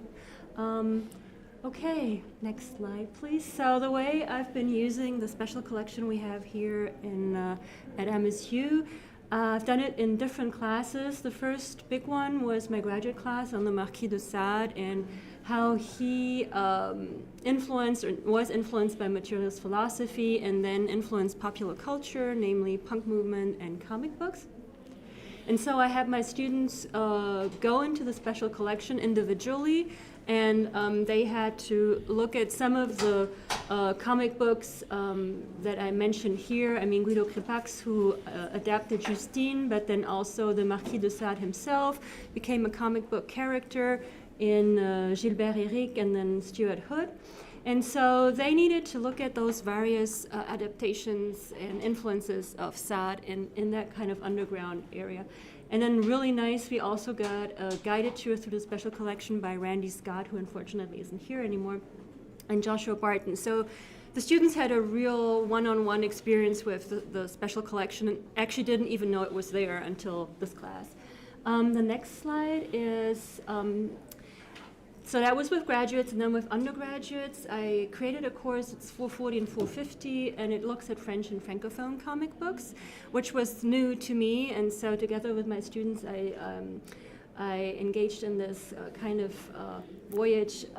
So first of all, we looked at the terminology in French and in English. How do you talk about comic books? And then also the analytical skills you need. Several of them liked comic books and have read them before, but they told me, I've never read a comic book from a scholarly point of view. So that was really interesting. And another thing this class does is to give students a historical, social, and political overview of the context in which those comic books were written. And with the Graphic Narratives Network Collection, which is a group of professors from German, Romance and Classical Studies, and other fields here at MSU, we came together, organized a comic conference, and then also had some of the comics digitized that we have in the special collection. And so one of the comics, I don't know if you can click on it and if anything's going to happen, but on that link, oh, no, it doesn't matter. It's okay. You have, actually here, perfect. It's Bécassine, which is a French comic book, started in 1905 or 1907, and then it's an ongoing, it was very successful, and Bécassine is basically a maid, a servant from Brittany who speaks broken French, who comes from a lower social class, who is portrayed as being very dumb. She's a woman. So you have a lot of interesting aspects you can look at, but she has also a lot of agency. So she's a really interesting character. And so we contextualized what is World War I, what happened in France, what happened in the colonies, in the French colonies, and so forth. And as part of the outcome of these courses, the 440 and the 450, students had to translate part of Bécassine from French to English. And this was also really a cool experience for them. First of all, to learn French language and have the Francophone context, not through a history book or a grammar book, but through comics. And so there's a nice interaction between the images and the texts that explain each other and how to analyze them. So that really was an expansion of their knowledge and of how they learn history, of how they learn language, but then also of how they look at comics. And it was, it's a different linguistic skill to read in French than to translate. So that was really, I think they really enjoyed it. And another part of that comic was the final, the comic course was at the final project. And unfortunately, I don't think it's gonna work if you click on that. Oh, nope. So Gary was not the outcome, but the outcome was they had to create their own comic in French. It was a comic strip, and I was just amazed at the creativity of students. They loved it, even those who said, I don't like to draw, and how am I going to grade it on that? I was like, I don't care. You can make little, you know, what do you call that in English? Stick figures. Stick figures. And that one was writing about the war in Ukraine, the other was writing about LGBTQ community. I had two students work about the former French colonies, and it was just amazing. So working just as, because Julian, you wanted us to talk about, and Kiana, about the outcomes, so, and why do this. One part is to teach language through the comic medium is really rewarding, and then have them also do a creative part in it. I think it's also empowering, the fact that they can translate into their own language, and then they can create comic art with also social justice background and in a different language is really rewarding. It's rewarding for me because I don't have to grade boring grammar stuff, but I can look at what, you know, what did they take away creatively from that class. And then also having them do individual research, which I did, if I have one more minute. One more. If you can go one slide back, I had also individual, independent studies with two students, one in the fall and one right now, where I have them do my work. That is, I sent them in the special comic collection, and I have them look at Francophone African comic books and the French-Canadian comics, because this is something I don't know a lot about and want to know more about, also from my own research. And it is really, they have the role of a research assistant, and it's very empowering for them as well to do their own research individually, under my guidance, of course, but to engage with this material they had never heard of before either. And the student who did the independent study with me in the fall, she came to my course on Francophone comics that I also was teaching, and she gave a presentation in French about her findings. And it was really cool for my students to have not the usual professor, but somebody of their own, you know, people come. And for her it was not only doing the research, but also having like a scholarly and pedagogical function in that course. It was really nice. I think students really received that well, and thank you. Perfect. Next up is Gary Hopkins. Okay, well, thank you, Julian. I'd like to do a little bit of institutional history about the study of comics at Michigan State University. Since I've been here for a while, I'm sort of the Methuselah in the English department, in all honesty. Started in the late 80s. Back then, if you mentioned comics, it was a four-letter word. You actually had to hide. If you're doing research or scholarship in working with comics, you actually had to hide it if you wanted to get promoted, if you wanted to get tenure. So I had to fall in love with Thoreau for a while until I got tenure, and then I could discard that and actually go after what really interested me, which is comic studies. I worked, when I first came here, I worked in special collections for a bit, doing research, and all hail Randy Scott. Comics collections then was at best minimal. Randy built it into the world's largest public holding of comics, and that has put Michigan State on the map in terms of resources available. and has assisted such activities as what we have here in the MSU Comics Forum. Like Julian, I prefer when I teach comics to go the superhero route. Not that I don't like all forms of comics, I do. In fact, I've got some noir comics that I just bought, and I've got an Edgar Allan Poe comic that I just got, it's a horror. But to me, superhero comics are the perfect metaphor of human society, especially in America. And so I taught graphic novels and comics class recently, and we looked at it through superhero comics as representation of American society at different points in American history. It's almost as good as a history text, because if you look at the Golden Age, for example, let's start with the first one, Superman. He is a working class character. He represents working class readerships. He's very different than the Superman that we have now. He would go and beat up industrial bullies. He would go and beat up people who were corrupt judges. And so again, it was a kind of wish fulfillment for the readership at that time to see this happen. And then you go to the Silver Age and the Marvel. I heard a lot of discussion of Marvel, and of course I'm a DC guy, so I had to sort of grit my teeth a little bit. But how in the early 60s, with series like the X-Men, with series like Daredevil, they began to open and explore certain kinds of issues that were typically not discussed in comics. The X-Men, of course, with exclusion of certain group types. Daredevil, he was blind, the blind superhero. And I find these fascinating. And of course, the Fantastic Four, even. You had, in the character of the Thing, a character, because of his ugliness, was constantly ostracized by society at large. And these were social and moral lessons, I believe. And that has continued, and as comics became more and more mature, as the kids grew up that read them in the early 60s to today, who are adults, and that's me. I started with the Silver Age. I did have a wonderful collection, and of course, it's all gone now. I guess, how many of you have that same story? Comics today can deal with issues in a way that no other medium can. They can deal with social issues in a way that no other medium can. I mean, just looking around the comics artist alley and seeing the work that's being produced is amazing, I think. And I bought my fair share. It's over on that table over there.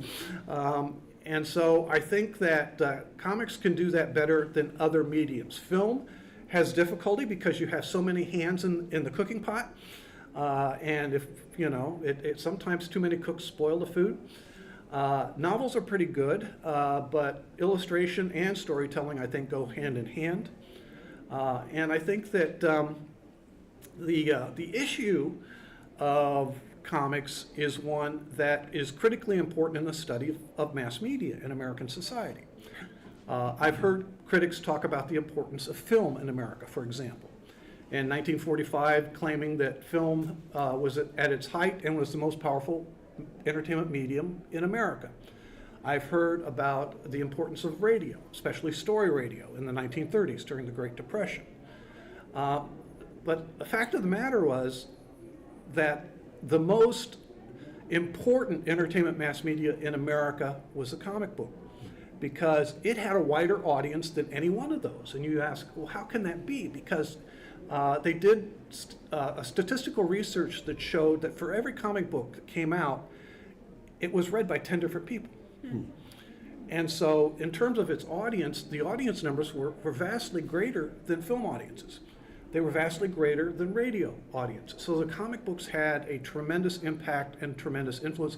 And I heard some of the discussion that was done today, brilliant. And I mean, right on target.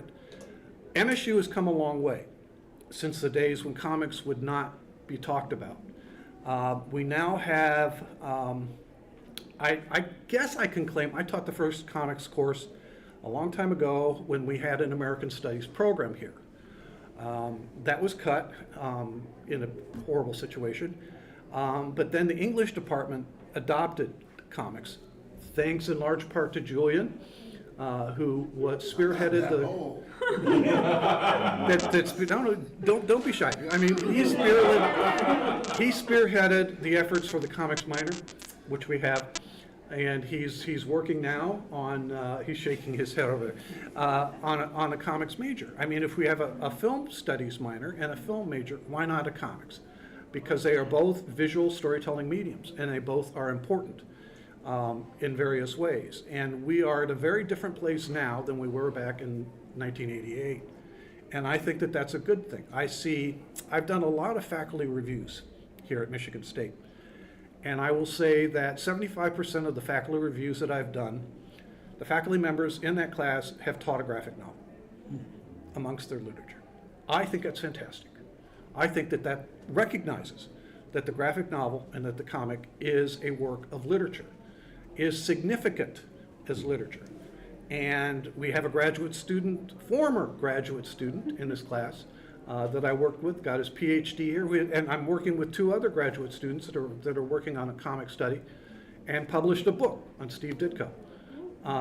And so, I mean, this is amazing. Michigan State now is becoming, because of Julian and Zach and others, many others, is becoming a center of comic studies. And so I find that admirable. It's a golden age for me as I'm on my way out here, probably in a few years, to have seen the transition where you can only talk about Thoreau and that crowd to where you can discuss comics in very important and significant ways. And so that's my spiel. Chris? Yes. Right. Great. Thank you. And thanks, Julian, for inviting me to be part of this and organizing this panel. Should I tell you to advance? Yeah, go ahead. Yeah, go ahead. So I'm a member of the Department of Religious Studies. I've been teaching here since 2001. My interests are in the early history of the Christian religion and also the critical study of biblical and para-biblical texts, so writings that were authoritative for ancient Jews and Christians, but not included ultimately in the biblical canons of those religions today. Go ahead. Yeah, I did not grow up reading comic books. And I know very, very little about the material and had never, even though I knew the reputation of the collection here at MSU, had never considered using it in one of my classes.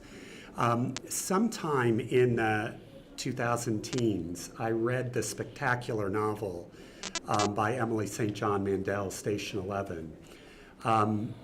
It's prescient in ways that are just astonishing. And among all of the characters in the book, the one that kind of lingered with me was a comic book, which forms a kind of character at the heart of this book. The comic book itself is called Station 11. And what I learned reading this piece of fiction was to view comic books as repositories of culture, ways of kind of keeping cultural memories, allowing things to survive when catastrophe strikes. And I just had never thought of comic books that way. And I had decided that at a certain point I would try to use this book, Station 11, in one of my courses, which is Apocalypse Then and Now, which looks both at kind of apocalyptic literature and ideas in the ancient world, but also allows students to explore some contemporary appropriations of these themes. And as I was thinking about using the piece of fiction, I decided I'd approach Randy Scott about using apocalyptic comics, if there was such a thing, for the course. And he started to compile a list. This was before COVID in spring 2020. And I planned to use the comics that semester. COVID shut everything down. By the time I came back around to teach the course again in spring 2022, Ruth Ann Jones kind of stepped into the gap and helped me to formulate an assignment. And so that's what we did in the spring of 2022. And last spring, I used a similar comic book assignment for Jesus comics, both comics that are kind of on the nose, but also comics that pick up on savior characters, sometimes undermining assumptions, and again, allowed students to kind of use the comic book collection and me to gain familiarity with it. The process basically went something like this. Students were required to attend a library session. It was run by Ruth Ann both semesters that I did this. This year, Jason Larson is going to run the session. They work together through a selection of titles that the librarian has brought, but they are free to use their own. When I did the Apocalypse course in 2022, one pair used Mouse, which I didn't expect, but made a lot of sense given the way they did the presentation. The selected titles include international titles. Some students went directly to those, which made me very happy. Spanish language titles, manga, I mean, it was just a fantastic group. And then they work in pairs to give a presentation about apocalyptic comics. I've got a couple of, one artifact and a couple of slide presentations, or slides from the presentation. So one pair did a comic book that translated a regular prose commentary written from a evangelical perspective on the book of Revelation, published in the 1970s by a figure named Hal Lindsey. And this book he published, There's a New World Coming, is a chapter-by-chapter commentary of the book of Revelation. And Hal Lindsey told his readers that the end times were happening now, and that we could expect the end to happen. This is in the 1970s. So some enterprising comic book artist decided to translate this into a comic book, and so my students explored this comic. You could go ahead. And in doing so, gave a presentation where they arrived at some questions that reading this comic book helped them to focus. And what I liked about these questions is, first of all, and I don't have time to do this, is the way they connect to themes in the course, but also how they produced new knowledge. And the one question that I want to point out here for you has to do with this last question here, this overall, would this comic have been worthwhile and effective outreach to young audiences, and how might you have reacted to it as a child? So one thing that scholars of ancient apocalyptic literature are interested in, kind of the symbols of apocalypses, but we rarely spend any time on the emotions produced by ancient apocalyptic literature, or what scholars tend to refer to as affect. My students were all over that. They were interested in the way that comics produced emotions in the reader. And they created a connection between these comics and ancient apocalypses that I myself had not really spent much time thinking about. So I learned something through these presentations. So I found it a really worthwhile use of this material, and I'll continue to use it. Thanks, Julie. Thank you. One of our colleagues, Lynn Wolf, who's in the Department of German, couldn't make it, but she sent along a video for the program. So I'm gonna play that. No, I'm not going to play that. Yeah, is it on there?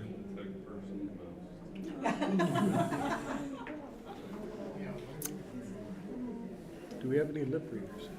No. This is always. It's a little hard. It is. There. Got it.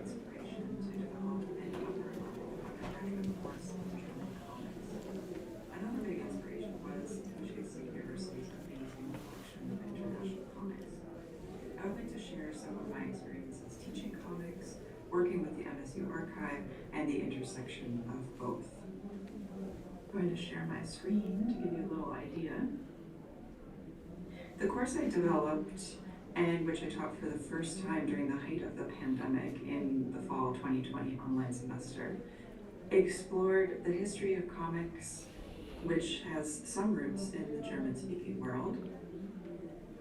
And in this course, we examined comics as a medium, a unique text-image combination, and sequential arrangement, rather than focusing on any one specific genre that may come to mind, like superhero comics.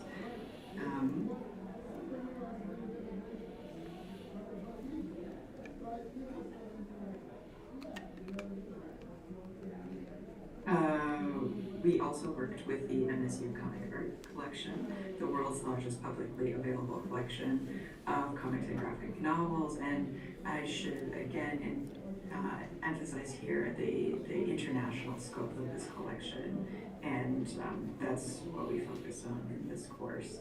We focus in particular on contemporary German language comics and graphic novels, which all offer an important way to grapple with history, identity, and politics. In addition to the global pandemic, there were social, economic, and political issues that demanded our attention in the fall 2020 semester. A course on German comics may have seemed highly irrelevant in that moment, but it was and it remains my conviction that what we are doing in such courses in the humanities is important, and it equips students with valuable skills and perspectives. For one reason, comics have the power to teach us about identity and marginalization. They give voice and agency to both their creators and readers. A uniquely accessible yet highly complex medium, they can both entertain us and give us a sense of satisfaction in our critical analysis of them. Visual materials have always played a significant role in my teaching, and again, my teaching is within German literary and cultural studies. But I started integrating comics and graphic novels in my courses in the last 8 years or so. As a global phenomenon, comics can help us better understand the world in a global context, and also a course on German. I'm so sorry. I'm fixing, but I'm breaking. I'm so sorry. Hi everyone. I'm sorry I can't be with you in person, but I'm glad I can share some of my thoughts virtually. My name is Lynn Wolf. I'm in the German program here at Image Relation, the word and image relationship in particular, and we had playful exercises playing with word and image. Due to the pandemic, I made every effort to use materials that could be accessible from wherever the students were via D2L, the MSU library, and the internet. I created a robust list of online resources for the students to consult. But just as comics are something to both read and look at, they are also something to hold in our hands. Hence, it was important to preserve and highlight the materiality of comics while teaching and learning in the virtual space. Right at the beginning of the semester, I invited in Ruth Ann Jones, one of our excellent librarians, and I invited her into the virtual space, the synchronous online learning space, and she provided a fabulous introduction to the comics collection and how to work with special collections. This was super valuable, and it was a great starting point that enabled students to successfully undertake independent work, which they then shared in later sessions. And I invited her into the virtual space, the synchronous online learning space. I wanted to share with you the learning objectives of the course, moving from specific to more general, to also give you some context for how I approach teaching with comics and using the archive to successfully undertake independent work, which they then shared in later sessions. And I invited her into the virtual space, the synchronous online learning space. I wanted to share with you the learning objectives of the course. Comics are a fabulous way to do that. More general, the course, through readings, activities, and assignments, aimed to help students expand their knowledge of German culture. And here was the historical scope from the 19th through the 21st century. invited her into the virtual. I hoped that the course would help them learn about the development of comics as an international cultural phenomenon, and also to help them reconsider the ideas of high culture versus assignments aimed to help students expand. We worked on identifying themes and formal conventions in a variety of comics, historical scope from the 19th. I wanted to help students enhance their understanding of comics by viewing them within historical and social context, but more specifically here, and their fundamental skills of observation, description, analysis, interpretation, and evaluation, while also helping them develop research methods that can be applied in a variety of fields, since most of our students are double majoring German with something else from the sciences to the humanities.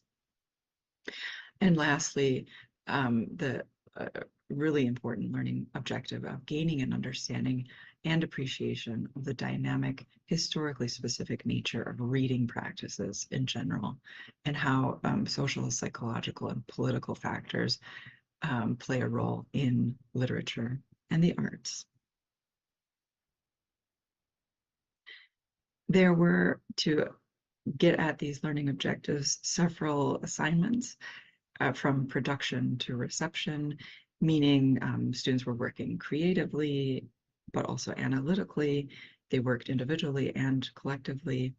And I wanted to mention the final project, which built on all of these separate production and reception assignments throughout the semester, again, helping them gain knowledge of the history of comics while understanding comics as an artistic medium.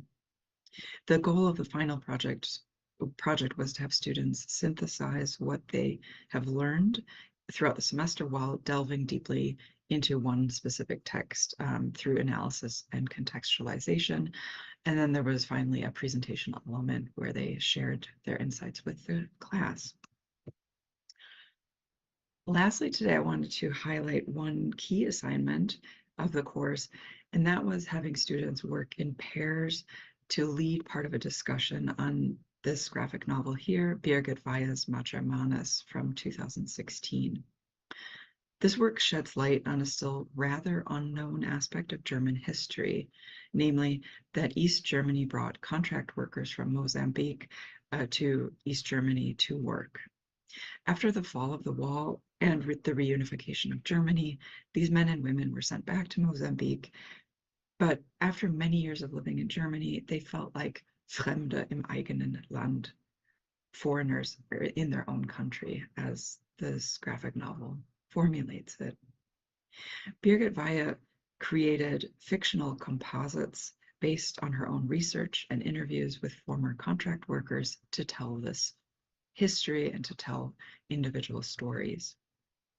Students focused on one of the following topics for their discussion that they led in class: the notion of Heimat or homeland and belonging, questions of racism and marginalization, questions of memory and repression, and finally, history, specifically East Germany's history and individual experiences.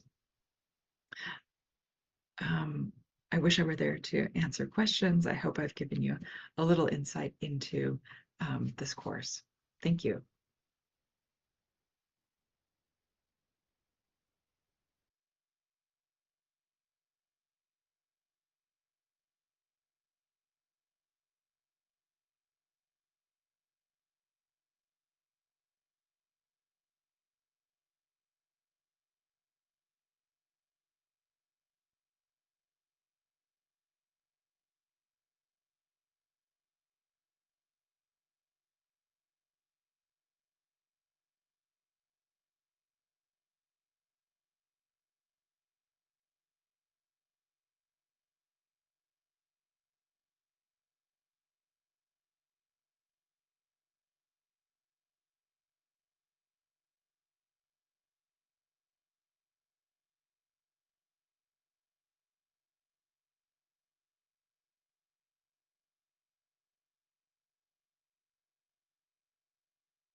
of fans and previous readers have done that.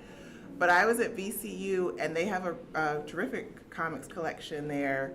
And there was a manuscript, I can't remember how it was identified, but there was a manuscript in the archive from a scholar who wrote a dissertation on EC and did a kind of chronology and plot summaries of all the stories, the preachies that I talk about, and kind of pulled out more things than I did and put them in order.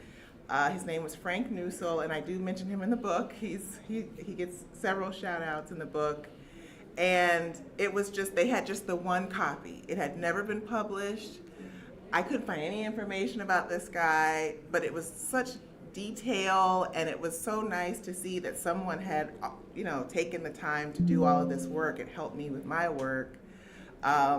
So I did finally figure out, following Carol's lead, I tracked him down, and he was a professor in Kentucky, and he wasn't working on comics. He was doing like philosophy, or he was in the philosophy department or something, and he was so honored and happy to know that somebody benefited from his work. He actually didn't know it was in the archives.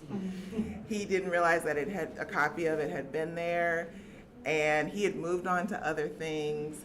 But we had a chance to have a conversation, and it was really rewarding to see that someone had salvaged this and made it available to the public, and it helped me with my work. So so those are just two ways, both with my teaching and my research, that I think the archive has been instrumental. So that was good. That was my 6 minutes. That was longer than 6 minutes. That was my 6 minutes. Obviously, my goal with this last conversation, really call attention to the ways that we all rely on the archive. That is something that is central to our ethos here at MSU. There's a lot of conversations, often difficult sometimes for all of us to get in the same room and realize, hey, we all rely on a resource, but we have a lot of similar practice and probably could learn from each other and piggyback off of that. That's a conversation that I think we have as an institution, a community that we're always trying to get to. And I know that's a conversation that really matters to Kiana.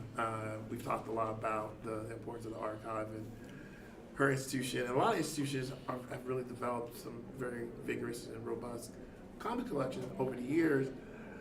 A lot of that mirroring the work that Randy Scott did, right? Like they look to MSU as a model for some of the activity that they're trying to achieve. And one of the things that I think we all are concerned with is how can we continue to have the sort of forward momentum associated with our work. I myself started, similar to Gary, thinking about comics as an archive of the American experience. That was the tagline of my first class, is Archive of the American Experience. If you want to understand the United States, you got to understand superheroes, good and bad, right? But that's only the beginning of a very vast and complicated story. So for everyone who is considering what you can do with comics, I think there's always a lot of concern about making your first initial steps into using comics in class, but I think there's always a way for you to do it. I always joke with my colleagues, everybody's using comics. You can go a little bit further and you can be a part of a conversation with comic studies scholars. We're not scary or anything. You can come into the room, we're not gonna quiz you on what issue happened this night. And so I wanna encourage everyone to be a part of that conversation, understand the archive is an important resource.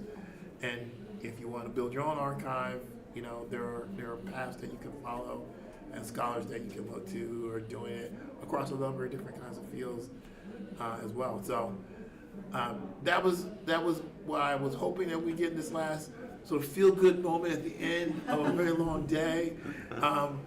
We have like a couple of minutes. If people want to have questions or comments,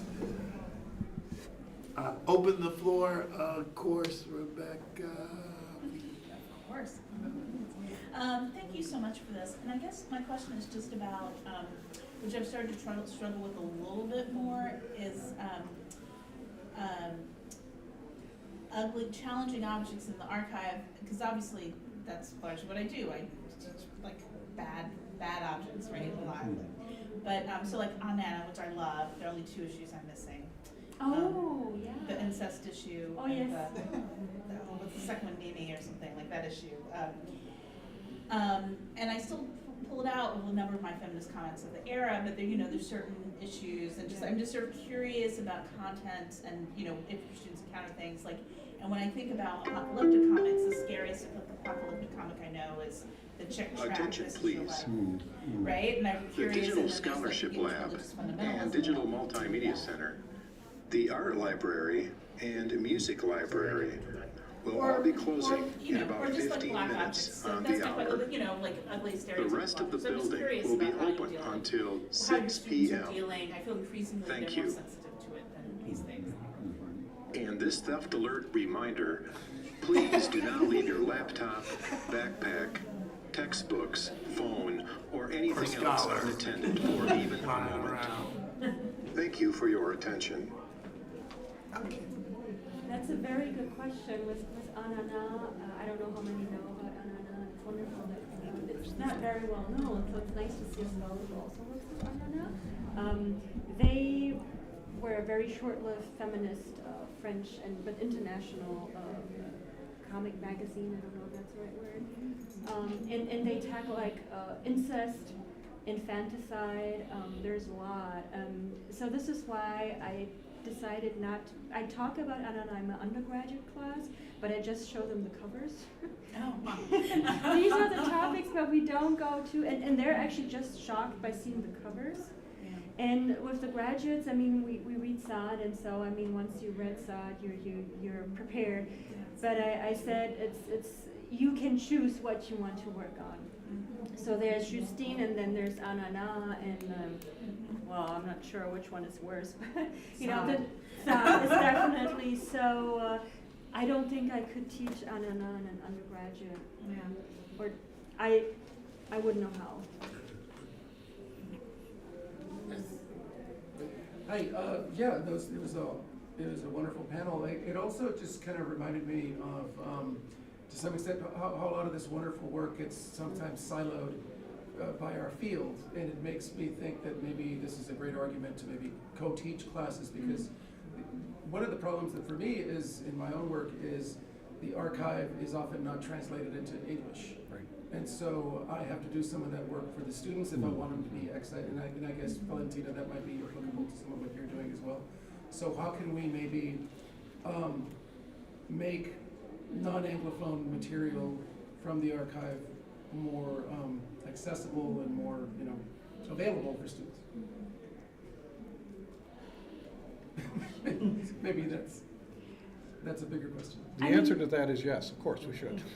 I think the translation in some way. Yeah, because I noticed you use translation in your own courses. That's fascinating. How can we maybe, I mean, of course, it's not the entire book, but I hope with each class we'll get more translated material from the archive more One last comment. Just generally, as someone who's taught in class about comic books, the first error in judgment I made was assuming that folks. The answer to that is yes, of course. Read it. So I'm just, and so I underestimated sort of visual use translation in your own. So I'm wondering how that impacted you individually, and how you all recognize the fact that our students often approach the visual literacy to read. Just generally.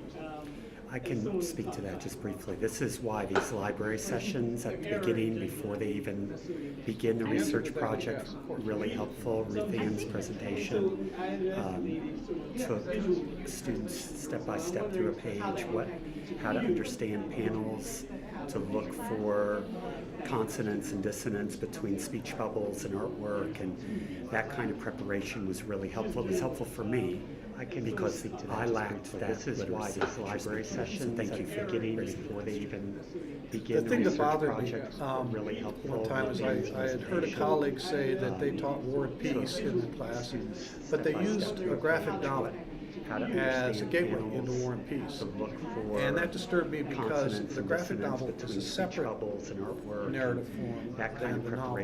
In its own right, it has value. It shouldn't be used as a kind of stepping stone to something else. It should be examined. The thing that bothered me, qualities in itself. I had heard a colleague say that they type War and Peace. I'm in favor of reading War and Peace. I've read it twice, but not using a graphic novel to try to seduce students into a longer, more difficult kind of narrative. You use the graphic novel to teach it as its own art form. It should be as its own narrative form, which is important in its own examined. The thing that bothered me, qualities in itself. I had heard a colleague say that they type War and Peace. I'm in favor of reading War and Peace. I've read it twice, but not using a graphic novel to try to seduce into a longer, more difficult kind of narrative. You use the graphic novel to teach it as its own art form. It should be as its own narrative form. They're also good In its own examined. And so it's super qualities in itself. Colleagues say that they type I'm in favor of reading War and Peace. Here's some of the ways that but not using a graphic novel to try to seduce into a longer, more difficult narrative. the nature of You use the graphic and the novel way to that teach it as its comic can be own read as an artifact as its own narrative. they're also good, and that I think is important. And so it's a very part of the process of building a process. And on that note, this library is closed. There's some of them, not exactly simple, but some of them simple. So thank you for sticking around the entire day, and thank you for this last panel. All that hard work. Thank you for organizing. Yes. Thank you, Julia. You did it.